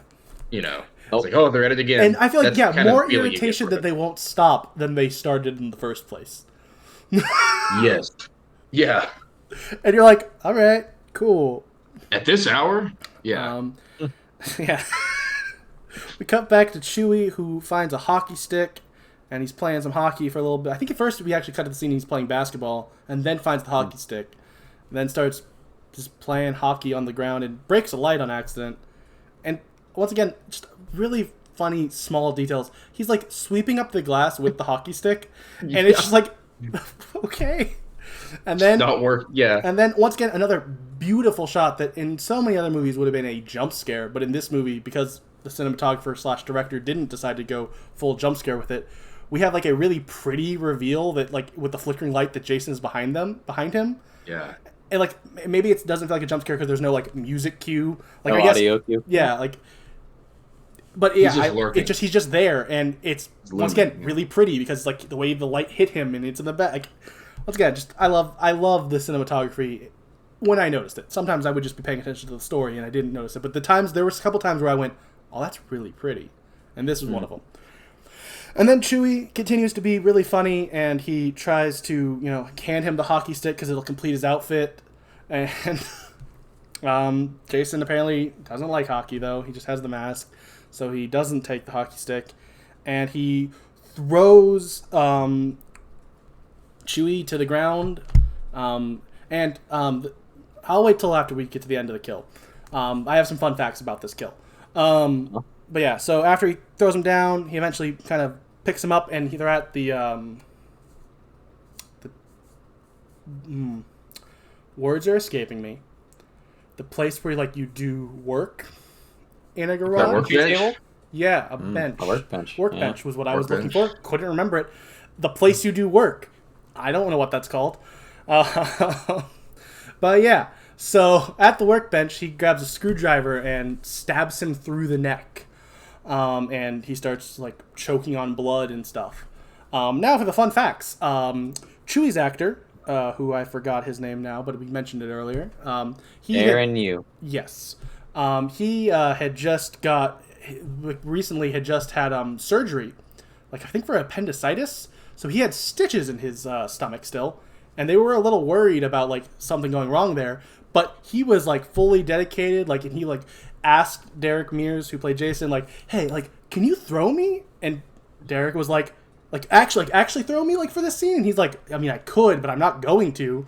And which I also love that that's his response. Like, I mean, yeah, look at me. Of course I can, but no. But then he eventually kind of like, come on, no, it'd be cool. Let me just do it. And so he kind of actually tosses him there, and everything went fine there. But even more crazy dedication from you. There's this moment like you kind of hear that like choking, gargling sounds from the blood, and Derek at the end was like, "Hey, are you okay?" And you was like, "Oh yeah, no, I kind of inhaled some of it so it would go in my sinuses to make it feel more real." Ooh, the dedication from this man.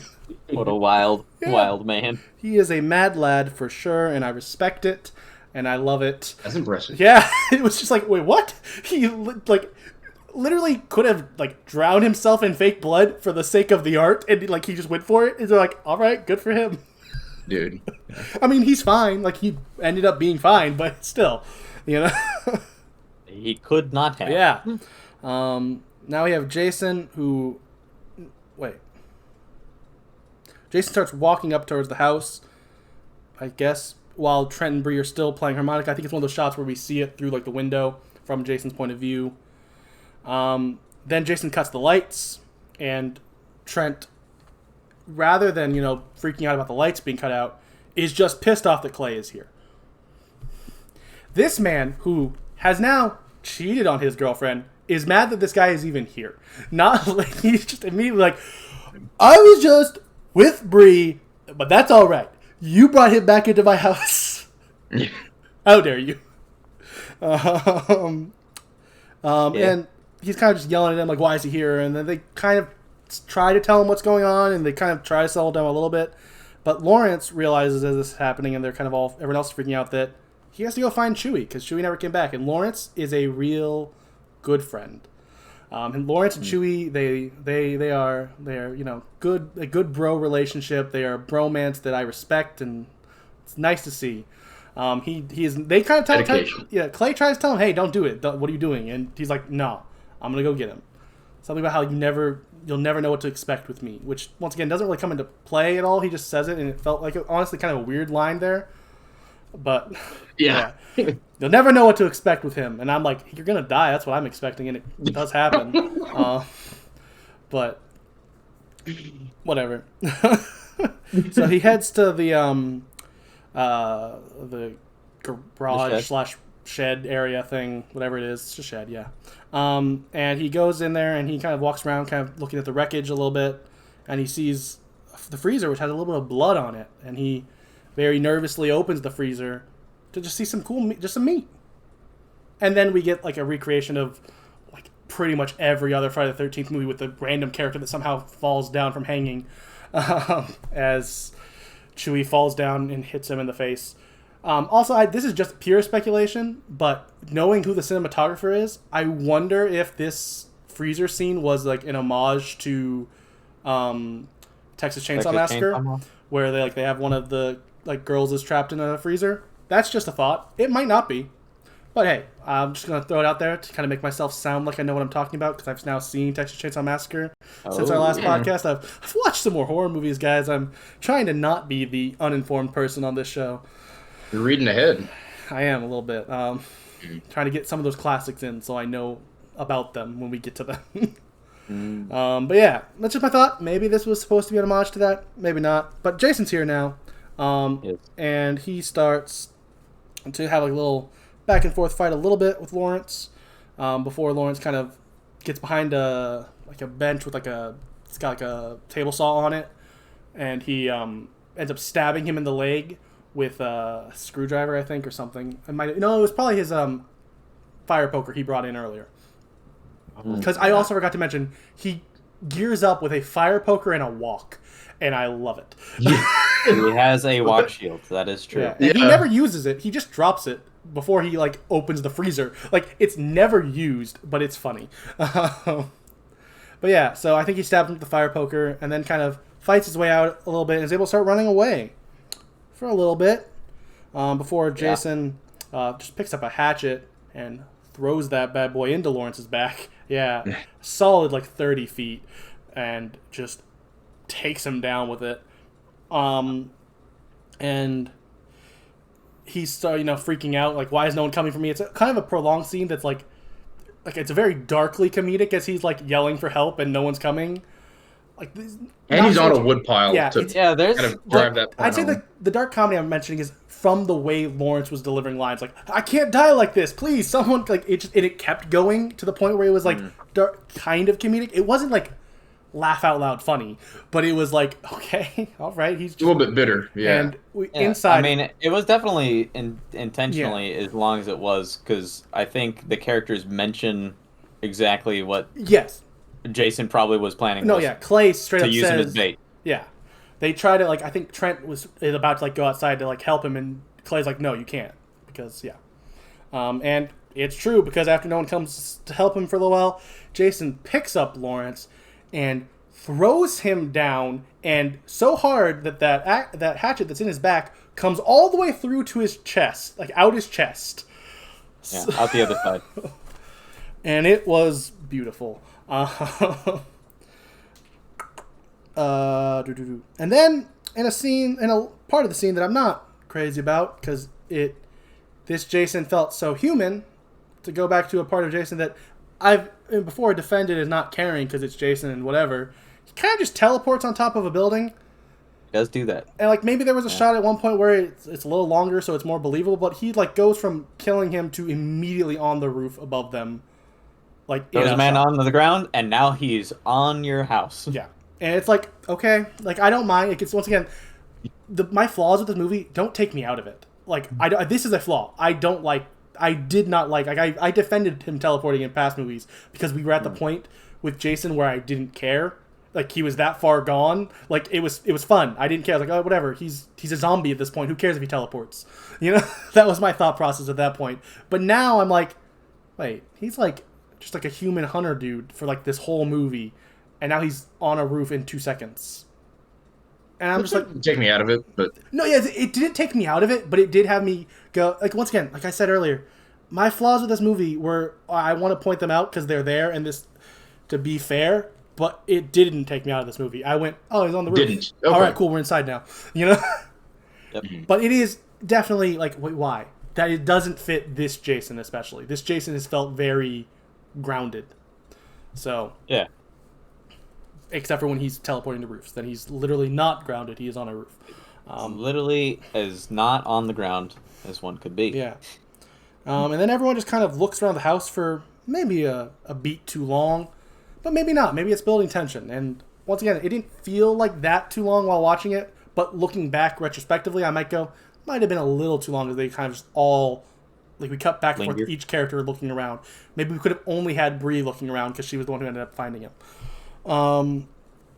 But Bree does, once again, a really cool shot. She does this reverse shower reveal, like she's checking the shower. Oh, dude, yes. Yeah.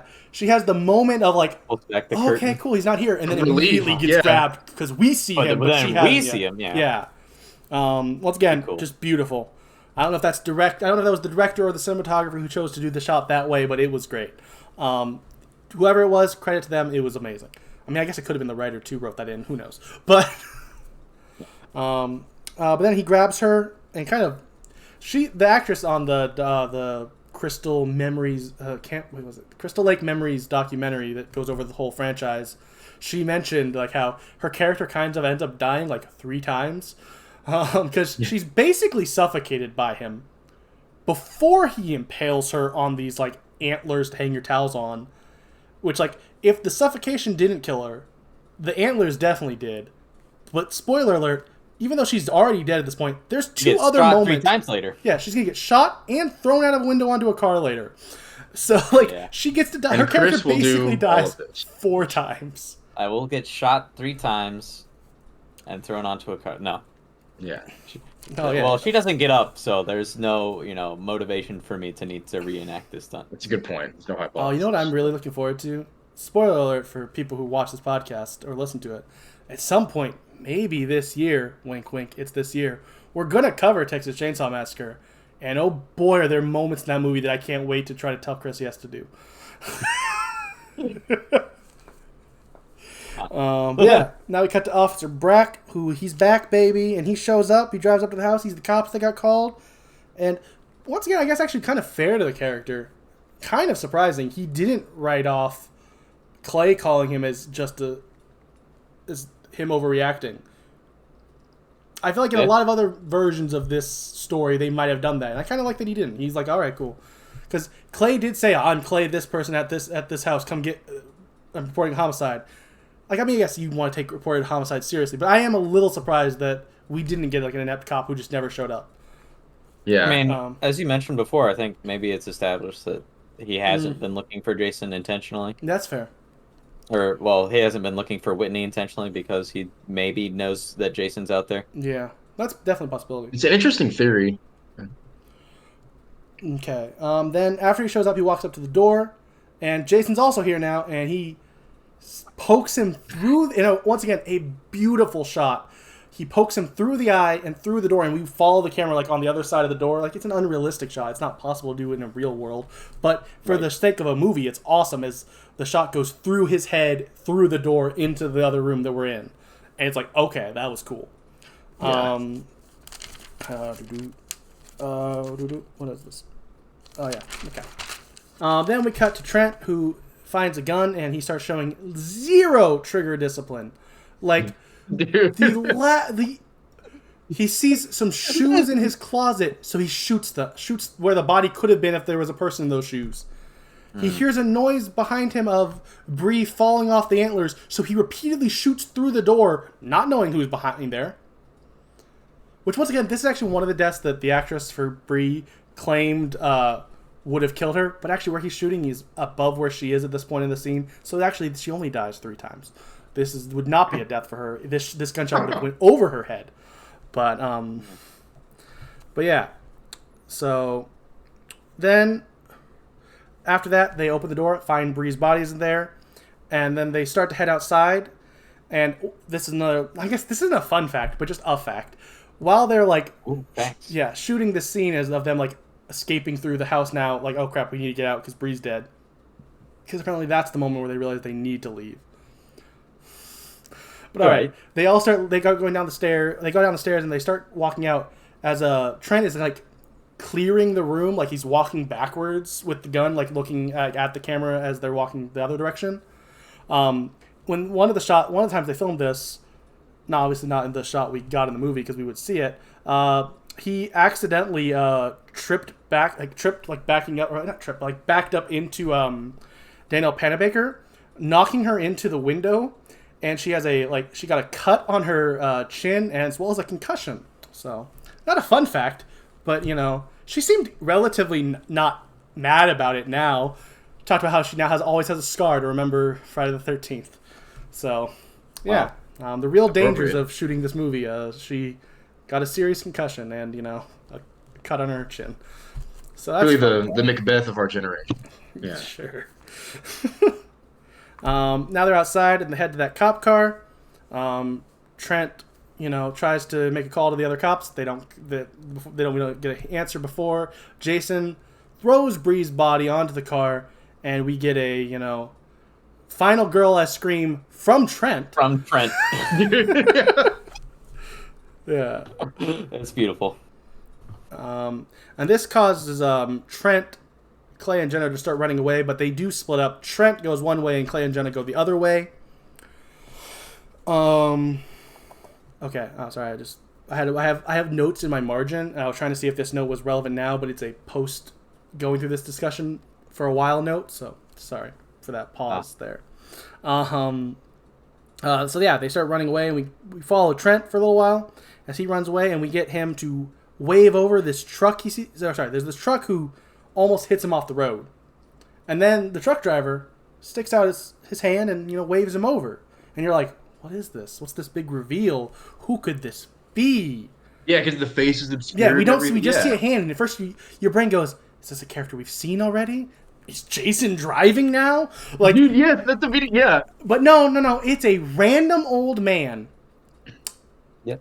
Who it sure is. Just gets kind of freaked out when Jason shows up behind Trent and just sticks his machete through him from the bottom, and then lifts him with it, pulling it all the way through him, before then putting him on the back of the truck. Yeah, the back of the truck. There's something there. I watched a video where someone called it a hay baler. It looks like a tow truck. I thought it was a tow truck.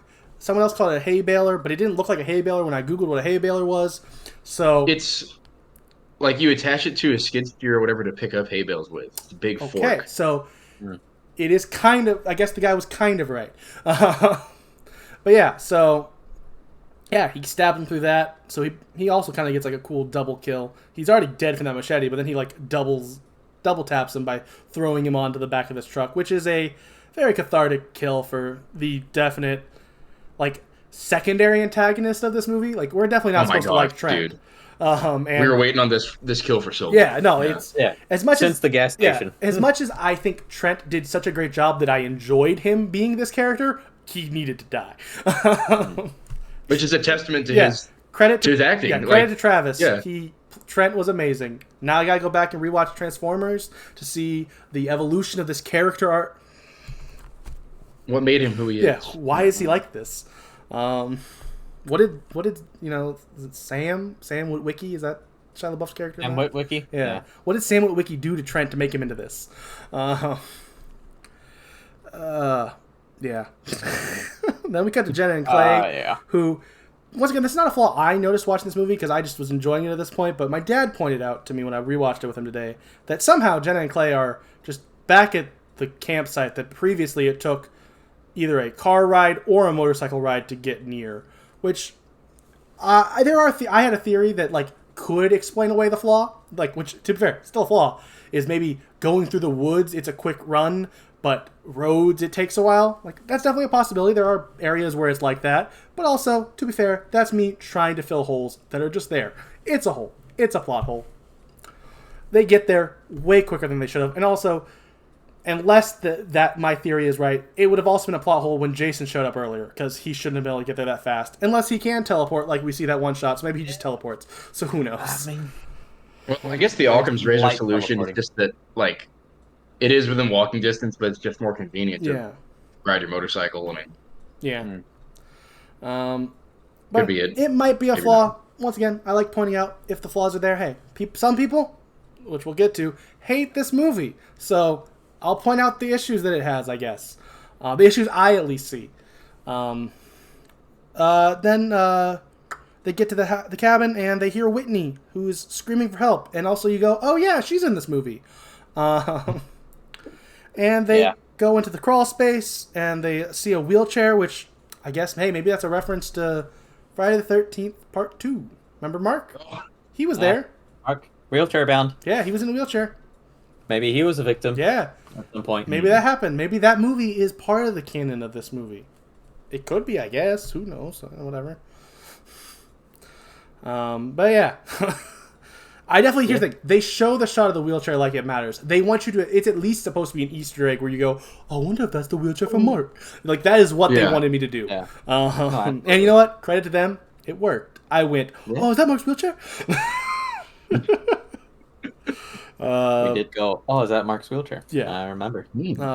Clay then finds Whitney in there, and he frees her just in time before Jason shows up, and they start running away.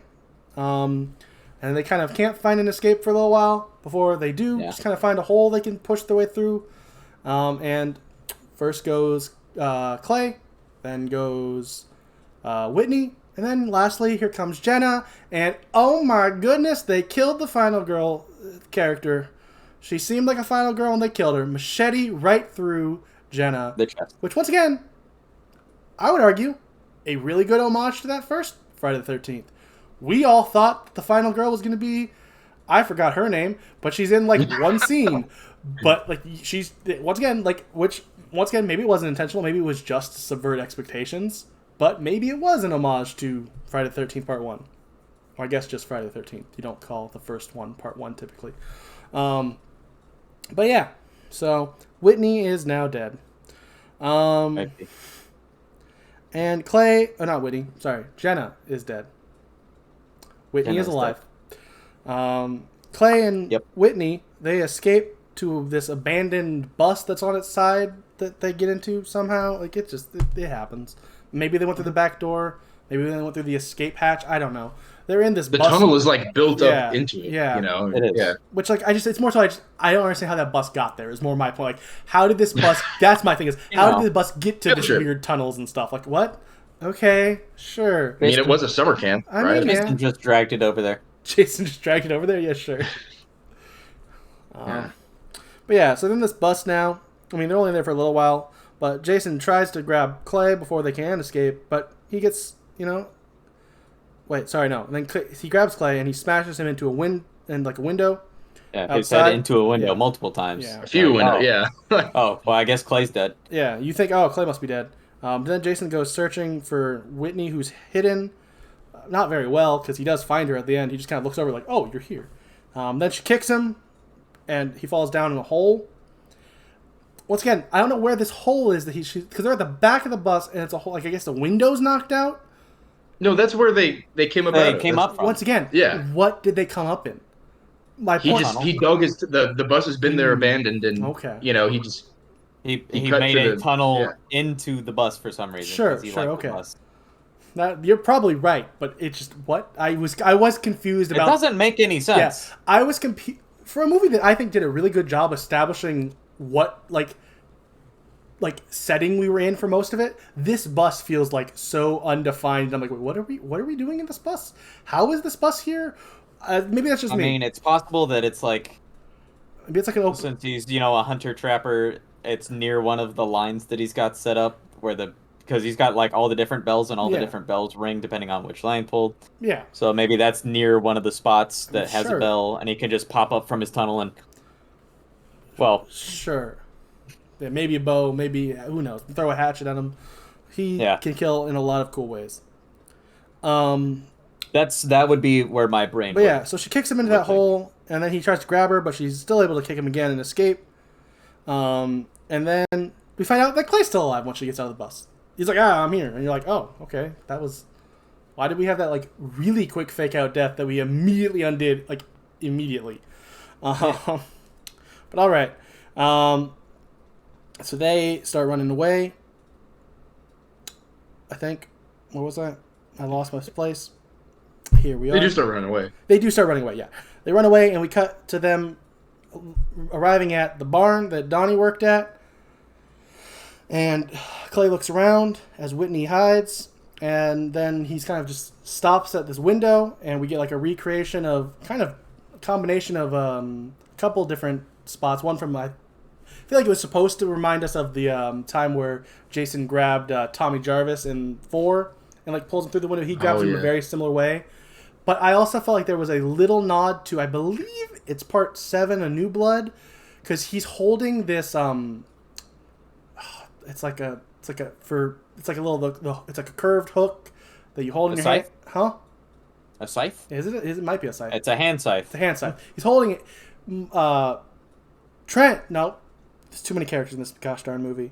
Clay is holding a hand scythe, which in part 7 there is a girl who gets killed with a hand scythe after Jason puts his arms through a wall behind him. Part of me felt like this might have been a call back to that. But also, this movie feels so heavily callbacks to 1 through 4.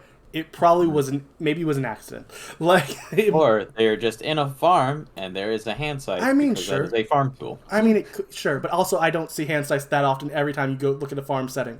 It is a tool that could be there, but the only other time it's been in the franchise was in a very similar popping through a wall scene.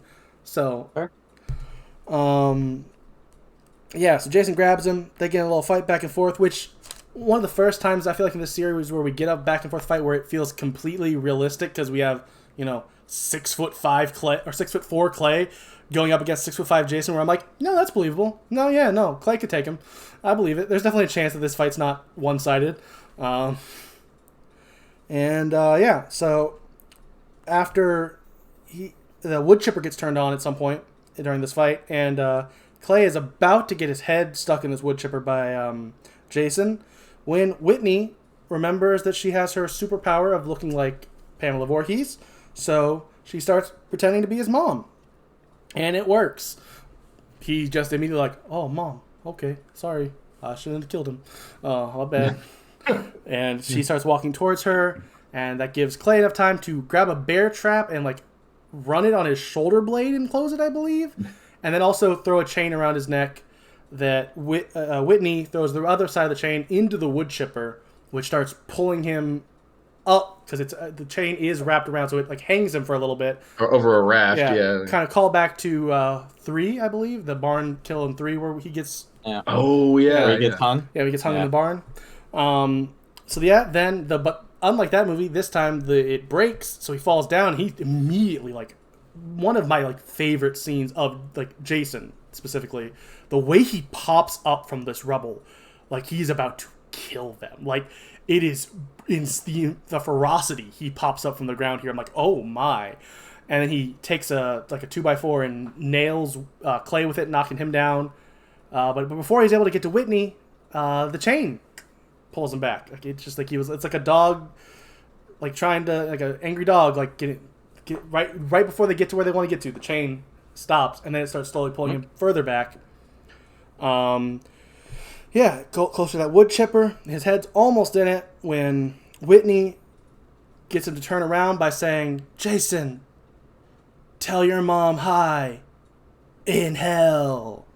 And she stabs him with his machete. And I guess the implication is maybe his head goes into the wood chipper a little bit too, but also it never goes on the shots. We never see it go in. Yeah. Hence the ambiguity. We got to have the ambiguous end, you know. But also, in case we want to make a sequel. Yeah. Fun fact about that scene specifically: the actress absolutely hated that line and tried desperately to get it out of the movie. Which I'll be honest, I can understand why. It's a really cheesy line in a movie that is silly at times, but I would argue never felt cheesy until that point for me. Like, that line was cheese. It would fit in other Friday the 13th movies, but not this one. If Janessa said this in Jason X, I'd be like, all right, yeah, that makes sense, Janessa. This does suck on so many levels. I agree. But yeah, it felt out of place here. Now we cut to Whitney and Clay, who are, on the dock. They're dumping Jason's body, as well as the locket and his mask. It's all falling into the water. We get a real cool, nice shot at the bottom of the lake of his mask, landing perfectly. Clay starts walking over towards, Whitney, and boom! It's a jump scare, of course.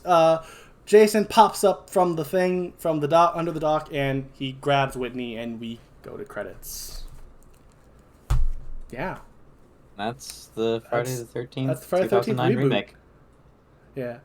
It's a remake, reboot. It's a weird... I'd say it's more of a reboot than a remake because of the way it combines all those other movies, maybe. Yeah. But yeah, it... I guess I'll... Last little fact... Yeah. The remake. The remake, The remake. yes. The remake. I saw... I don't remember which... I won't mention it because I couldn't give the content creator who did it justice, so I'll just move on. The initial release did really well at first. This movie, I believe, made $60 million in opening weekend. And then by the next weekend, it had gone down to... It dropped 90%, which is not good if a movie does that. It's because the reviews were awful. Fans hated this movie drastically. And I don't get it. As we've all, I think, said during this, at least to some levels, we all at least somewhat enjoyed this movie. I don't get the hate for this at all. Like last week, I think we all even somewhat said, hey, we don't understand why people said this is the worst movie ever for Nightmare remake. Like, because the consensus of that was like the worst ever, and we were all like, I don't think it's the worst ever. But we all still were like, it's not good. This movie, on the other hand, I don't understand that at all, how someone could even possibly, not even, like, I don't understand someone could not like this movie. Like, if you're a fan of Friday the 13th. Like, this is like Friday the 13th at its purest, almost. Like, it is... This is the pure essence of like, Friday the 13th. I referenced them. They took all the best parts of the first four movies and put them into one movie. Those first four movies, which have some great moments in them, you know, the other thing they had about them, they were early, like, 80s slashers. You know what that meant? They were slow. Terrible acting. There was bad acting, and it was so slow in between the kills. This movie doesn't let up. Like, I will say one of the flaws I have seen someone point out that I think is definitely there, which we didn't address, is I don't know if this movie ever gets back up to the quality it was in its first 15 minutes throughout the rest of the movie, which is definitely a slight pacing flaw. Like, that first, like, fake-out Friday the 13th mini-movie we get before the movie starts might be the best part of this movie. And, you know, if that's your complaint, fair. But I don't think anything after it is, like, worse than 90% of the other Friday the 13th movies. Like, I loved this movie. I've discussed why I hit my camera. I discussed why I loved this movie. I think the cinematography is beautiful. I think the acting is really fun. I think the writing is fun. Like, all the characters seem... They're one-dimensional, but they're supposed to be, and they feel well-written as one-dimensional characters, which sounds like an oxymoron. Like, that sounds like paradoxical. That shouldn't be possible, to be a well-written, one-dimensional character. But with the franchise this comes from, I genuinely think it had to have been on purpose, and I think they hit it out of the park. What else? I think the kills... I mean, the kills aren't the best kills I've ever seen, but also... Friday the 13th kills aren't normally the best kills I've ever seen. They're kind of... a lot of times Jason just stabs someone. And, you know, he does just stab some people sometimes in this. But, you know, hey, I thought it was good. I don't understand why the general consensus is hate. Which I also want to address that for all the content creators I, like, follow and, like, look... Like, when I do my research, I like to watch other people's takes on it to try to, like, be more well-informed and stuff on what people's... Other things they might have saw that I didn't see and stuff. And every content creator I follow... always like has their videos are always like, yeah, I really like not really like, but I like this movie. I don't understand why the audience hates it. I know your audience are gonna be mad at me for liking this, and it's like, so maybe it is more of a older audience, like the older audience when it came out that hated it, and maybe these content creators who are discussing it in the last 5 years have a new take on it, maybe, but it feels so weird to me how opposite the reaction is to this movie than it is for me. Like, I really like this movie. Like, I don't get how someone couldn't if you like this style of movie. Fair.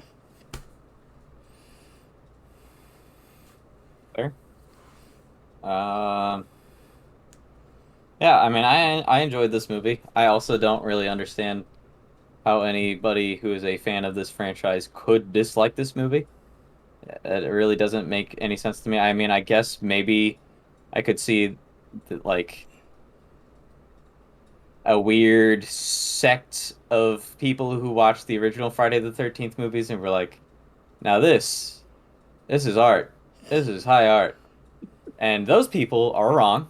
I do enjoy those movies, but they are all not good in like terms of a traditional film. Like they're fun slashers. Don't get me wrong. That is it.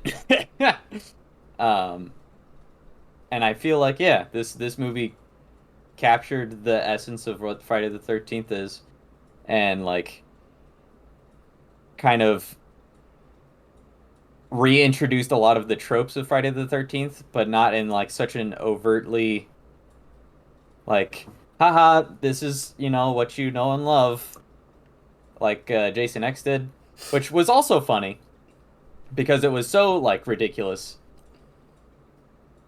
Well, no, it's the tropes that they introduced were also ridiculous, and like we said, that during all of the harmonica playing scenes, there was just pretty much little, just absolutely absurd lines being thrown out left and right. That it's just, what?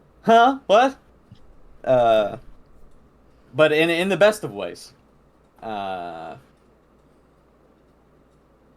I don't know. I guess I could see how some of the tongue in cheek like we're poking fun at these tropes could hit not super great because in a lot of the original Friday the 13th movies, the harmonica playing scenes, it's just like, yep, these are teens playing harmonica, and now they're going to die because they did that. And it's just straight that, and then straight death, instead of all these lines that I guess could take you out of the scene, if that's not something that you're looking for. I guess. I do think, I don't know. I mean, I couldn't. I desperately actually tried to find people who didn't like this movie. The only like review I saw at all was someone's like, I don't like Friday the 13th as a franchise, and I'm like, well, I don't care about your opinion then. You're not the audience that rejected this movie. Like it's cool. Like he can have his opinion and not like these movies. That's fair. But I don't remember who the creator was. But like, it's fine to not like these movies. But his like, it's like, I just didn't like. He's like, he started like describing why he didn't like the movie, but then he said like, I don't like the Friday the 13th franchise. I'm like, then your opinion doesn't matter here because you just don't like this style of movie, and that's fine. But like, I do think if I was to try to play devil's advocate on why I think people don't like this, I think it's less that and more they changed Jason. I love what they did to Jason. That's kind of my next point, I think, was maybe some people were just not afraid of change, but like they didn't want Jason changed because of, he was such a prolific and it's like well-established character in the original franchise. Like, he's a zombie who teleports and he's got superhuman strength. I think you just pointed out why that whole argument falls flat is Jason wasn't well-defined in those movies. He got more and more absurd every crazy movie. Yeah, like.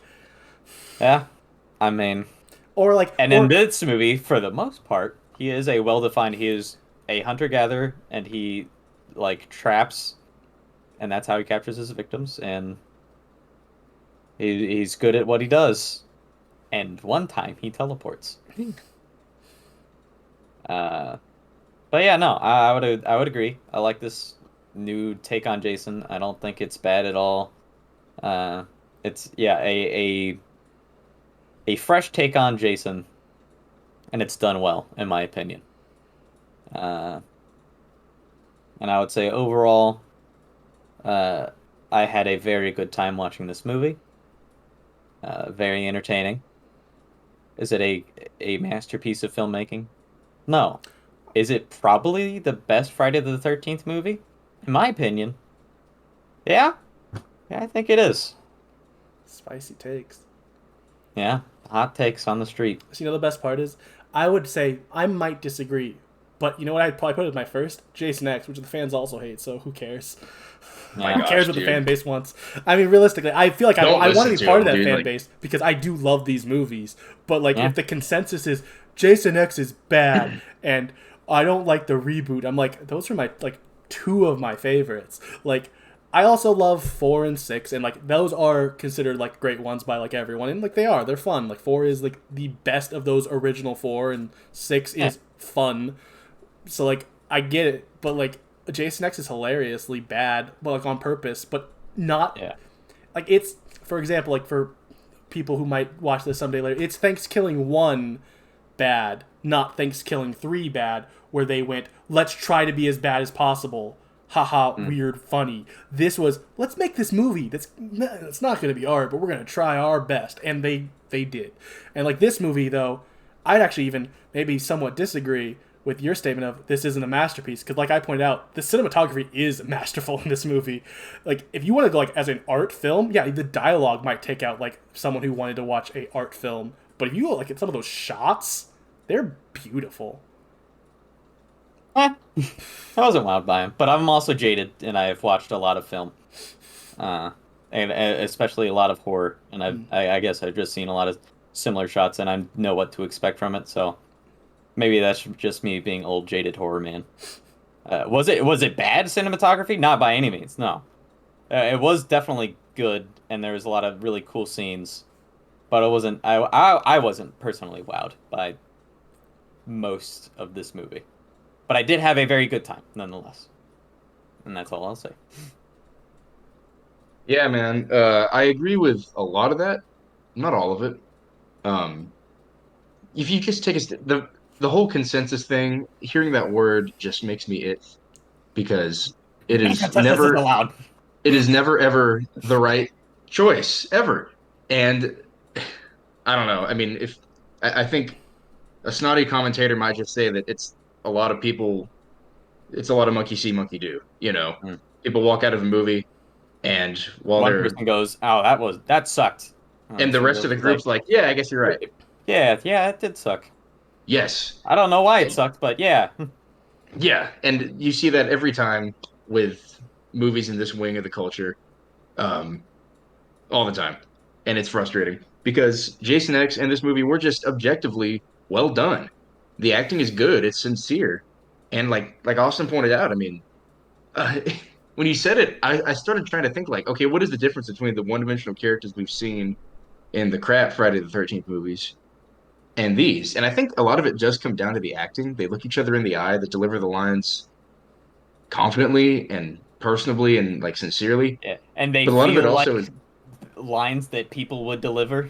Well, yes, they not feel like lines. necessarily people would deliver, but like they delivered in a way where like, oh yeah, A human would say that. that's A a human would human say saying that. that, and not a person reading a piece of I paper. also think there's a huge reason why a lot of the actors in this, even the ones we didn't mention because it didn't feel relevant, have other roles. Well, if you look at a lot of those earlier movies, they're in this movie or maybe one other 80s slasher, and it's like, and there's nothing wrong with that. Like some of those actors, they did try their best, and I'm not gonna like sit here and pretend like I would have been better because I'm not an actor, but like there's an element of like, yeah, there's a reason, Daniel Panabaker was on The Flash. Even if we don't love The Flash, and I agree that the show has definitely gone downhill from those first couple seasons that I thought were good, but now it sucks. And yeah, but there's a reason she was able to get cast on a show that she's still on for 7 years. There's a reason Supernatural Boy was able to be on Supernatural for 15 years. It's because they can the act. reason Yeah. Aaron Yu was on like every horror movie from in the mid 2000s. Lawrence's actor was in one of the Final Destination films, and like, yeah, these aren't like, that's not like a high art film, Final Destination 5, but it shows that like these actors could act enough that someone else went, we should get them still, these actors were good. There's a reason Travis was able to play Trent in two different stellar franchises. Two different Trents. Two different Trents, or the same Trent. Or possibly his the same resume. Trent.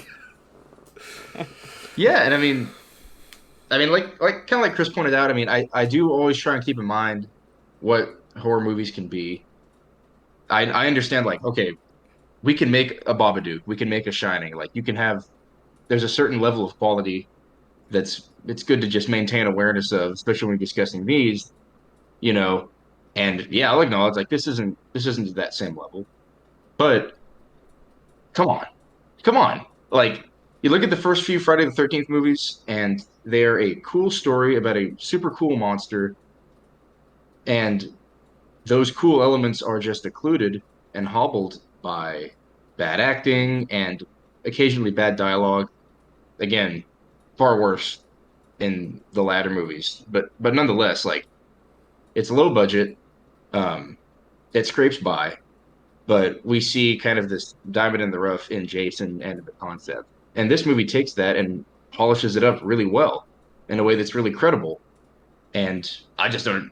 It, I'm hearing from you for the first time that people don't like it, and that's a consensus. I think that's dumb. I mean, I don't understand it. I don't see what quality the previous movies have over this one. The one thing I would disagree with you all about is that I don't think this is a very radical departure from the previous Jason. I think that it expands him, but he seems a tad more organized, a tad, right? Like he's got tunnels, I mean, and he that's about set a it. pretty intricate trap system, and like also like this be like, I would say like logistically, pulling off that like bell system tripwire. That's not something most people would be able to come up with, and this is Jason, who's supposed to be, kind of Mentally disabled. yeah, like I don't know. Like I'm not saying I have a Agreeing. problem with this Jason being that, but like I definitely think that's compared to man who lives, who really just kind of kills, and that's really all of the character we got, except for maybe you could say in 2 we showed he lived in a shack that was just there. There was nothing. I would say special the about biggest it. departure is that, or not the biggest departure, but one of the big departures that I'm sure most people probably were upset about was that he also didn't like mess with the dead bodies a lot afterwards. There wasn't like, I do always miss you that. know, I do always miss cheeky that. placement afterwards. It was just, yep, I mean, they died. I mean, to be fair, that's except always for been, Aaron.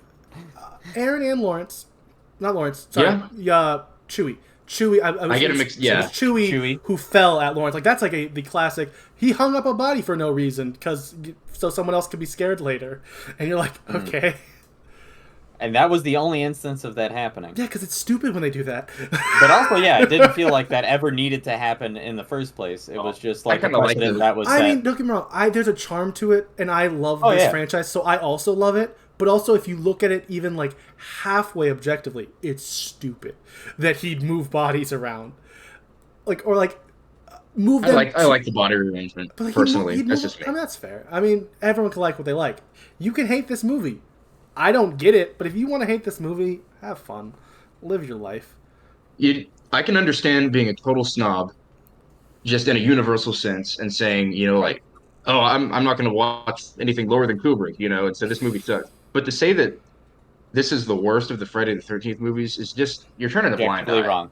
to the many flaws of the previous one, Yeah, many of which I enjoyed. But Yeah. this is just so much better executed, and you can have you you can have a fruitful discussion about like the differences of Jason, but Mhm. I think we'll all here agree that that can in no way I th- outweigh the badness of some of the like we know how bad Friday the 13th can be, and this is not it. This is definitely near the top, I if not the No. top. completely agree. I want to my last thought on this, to play the last bit of devil's advocate I'm going to do. What was it? I had a thought. I think there's also, we have to, now I don't remember what it was. We have to think about this from, to be fair, we're looking at this now in 2022 where the franchise has been dead since 2009, and we've had not like, and there's been all these movies of varying quality. Yes, this movie isn't bad. I think there were people who went into this movie expecting to hate it because it was a reboot in like the prime let's reboot every horror franchise season. And Yeah, I kind of get, Yeah. I could get why you're like, I don't want this rebooted. Just give me a sequel. Like, I don't, I'm not saying I get it personally, but I could get why that might be why someone was thinking. Like, I don't want to watch another. We already watched Platinum Dune specifically make Texas Chainsaw and Amityville Horror, and then they also later make Nightmare on Elm Street, so we can't really count that yet. But like, this studio is just like, let's cash in on nostalgia and make these movies, which I think they did a good job with this one. Yeah. And but I could see why someone might have in 2009 went, I'm done with this horror reboot crap. Gone in with like a predetermined. Yeah, I'm gonna mindset hate this movie. Is out of principle just bad. Yeah, I want to go in Yeah. saying I'm gonna All hate right. this movie, and then and they changed Jason. Like that could be a double hit of this person who then just shuts down. The second Jason turned those floodlights on, they were like, "What is this?" Jason would never know how to turn on lights. Because to be fair, I argue he never did show that level of intelligence. He didn't, but I disagree, but all right. that's fair. But I guess just real quick, because this is going to be another long episode. Let's just general closing thoughts, because this is the end of our first arc. We have made it to episode 20, our Freddy versus Jason arc. We started with Friday the 13th, and we are ending this arc with Friday the 13th. I'll start real quick. I'm gonna try to keep this one quick because this is just general thoughts on the whole franchise. It's just I love Friday the 13th, and it's funny just how much. This is gonna sound so cliche and stupid as I say it, and I already know it does. But how much this franchise has changed my life, which sounds stupid when you say it like that. But like, I planned on starting this podcast because I watched some videos that made me go, I want to watch horror movies, and then I fell in love with the Friday the 13th franchise. Yeah, they're crap, and I know that, but I love the Friday the 13th franchise, and it's changed my life. It's opened me up to so much other horror that I'm starting to get into. Like I mentioned, I've watched Texas Chainsaw, I've seen Phantasm, I've watched the first 2 Child's Play movies now. These are things I would have never done before we launched this podcast, and it's a bittersweet to be done because let's be honest, some of these have been crap, and I'm glad to be done with the crap. But it's like oh, it's the last time we're going to talk about Jason. Oh, it's Jason. Jason's been here for 12 of the 20 episodes of this show we've done. So it's just like, it's just I'm happy to move on, like because there's a lot of other cool stuff we're gonna get to. But yeah, this has changed my life. I specifically like one thing I was thinking. I almost got a Friday the 13th tattoo like a week ago. I ended up not doing it because the line was too long that day, and I just didn't want to deal with it. But I almost got it's too long. It was because it was on Friday the 13th, so it was one of like the cheap tattoos on Friday the 13th. And I was gonna like my plan was like, I'm gonna get a Friday the 13th tattoo because I love this franchise so much now. And like specifically, I used to always think when I saw people with Jason tattoos, like what losers get such a generic, lame, every dude has a Jason tattoo thing. But now I'm like, if they have the same experience I have with these movies, I get it. Like I get loving these movies enough to want to like, if you're a tattoo person wanting a tattoo of this, like yeah, it's a fun franchise that. Yeah, I don't know. It's just changed. It's as stupid as it sounds. Friday the 13th has changed my life, and I appreciate that. I can respect that.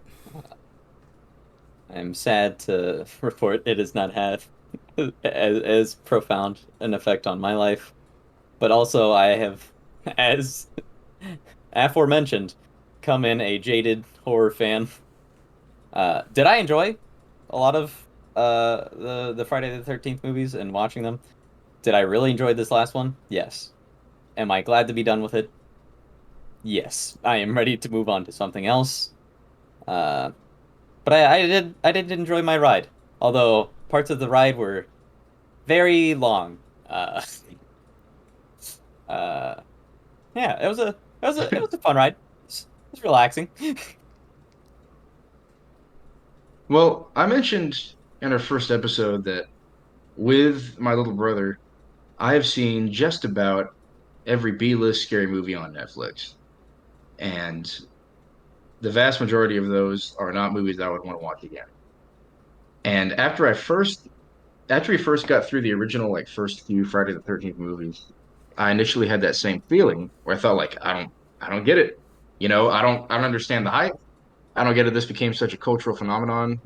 I didn't understand it.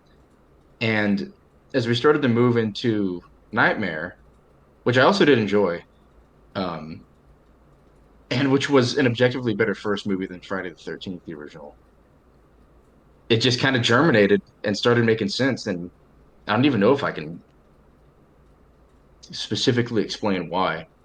Like, I don't know. I don't know. The monster itself of Jason is just such an elemental primal concept that maybe that's where the attraction is. I don't know. But Makes sense. I was talking about these with my little brother, and I remember a conversation I had with him at first, right? Like we had just gone through 4 or 5, and I was telling him about them, so like, and I said something like, "Yeah, like there's just no need to watch them." He said, "Oh yeah, I heard that they suck." And I was just talking to him about these last week, and the same conversation suddenly became like, "We should watch the first one then." He's like, "Okay," but I don't know. Like I'd watch it again. I get it. I understand what it's a classic. I don't know what made me understand that. The figure of Jason is even their own movies themselves, like in Jason X and Freddy vs. Jason, like we can see the irresistible urge to interpret them and try and understand why Jason does what he does in these franchises themselves that are kind of trying to unknot it. It's interesting, and I don't know why it's interesting. Fair enough. I guess this is the point where I'm supposed to plug things. Patreon.com/horrorboys if you want to support the podcast. Also, if you want to listen to it on any sort of audio platform, we're on all of them. Sometimes it's a little harder to find because some of the way those algorithms work, if we don't have people talking about us in them, we don't show up unless you have to keep digging. But we do have links on this YouTube video. If you do want the audio podcast, you can follow those links. And then lastly, I guess I'll tease what's next because, like I just said, we're done with the Freddy vs. Jason arc. 20 episodes of Freddy vs. Jason. I mean, we didn't end with Freddy vs. Jason because of reboots, but you get the point. It was the Freddy vs. Jason arc, and some people are going to be surprised about what's next because, you'd think, oh, it's time to go right next to that next big franchise. And my answer to that is, I don't want to watch a giant franchise yet. I want to take a little break with a little bit of a shorter franchise. I don't want to jump into a giant monster again. Well, not... That has a double meaning because we're talking about monsters. So there is a big boy in this. We are going to be starting next week the Hatchet series starring Kane Hodder, our beloved Jason from 7, 8, 9, and 10. Three of the worst Jason movies.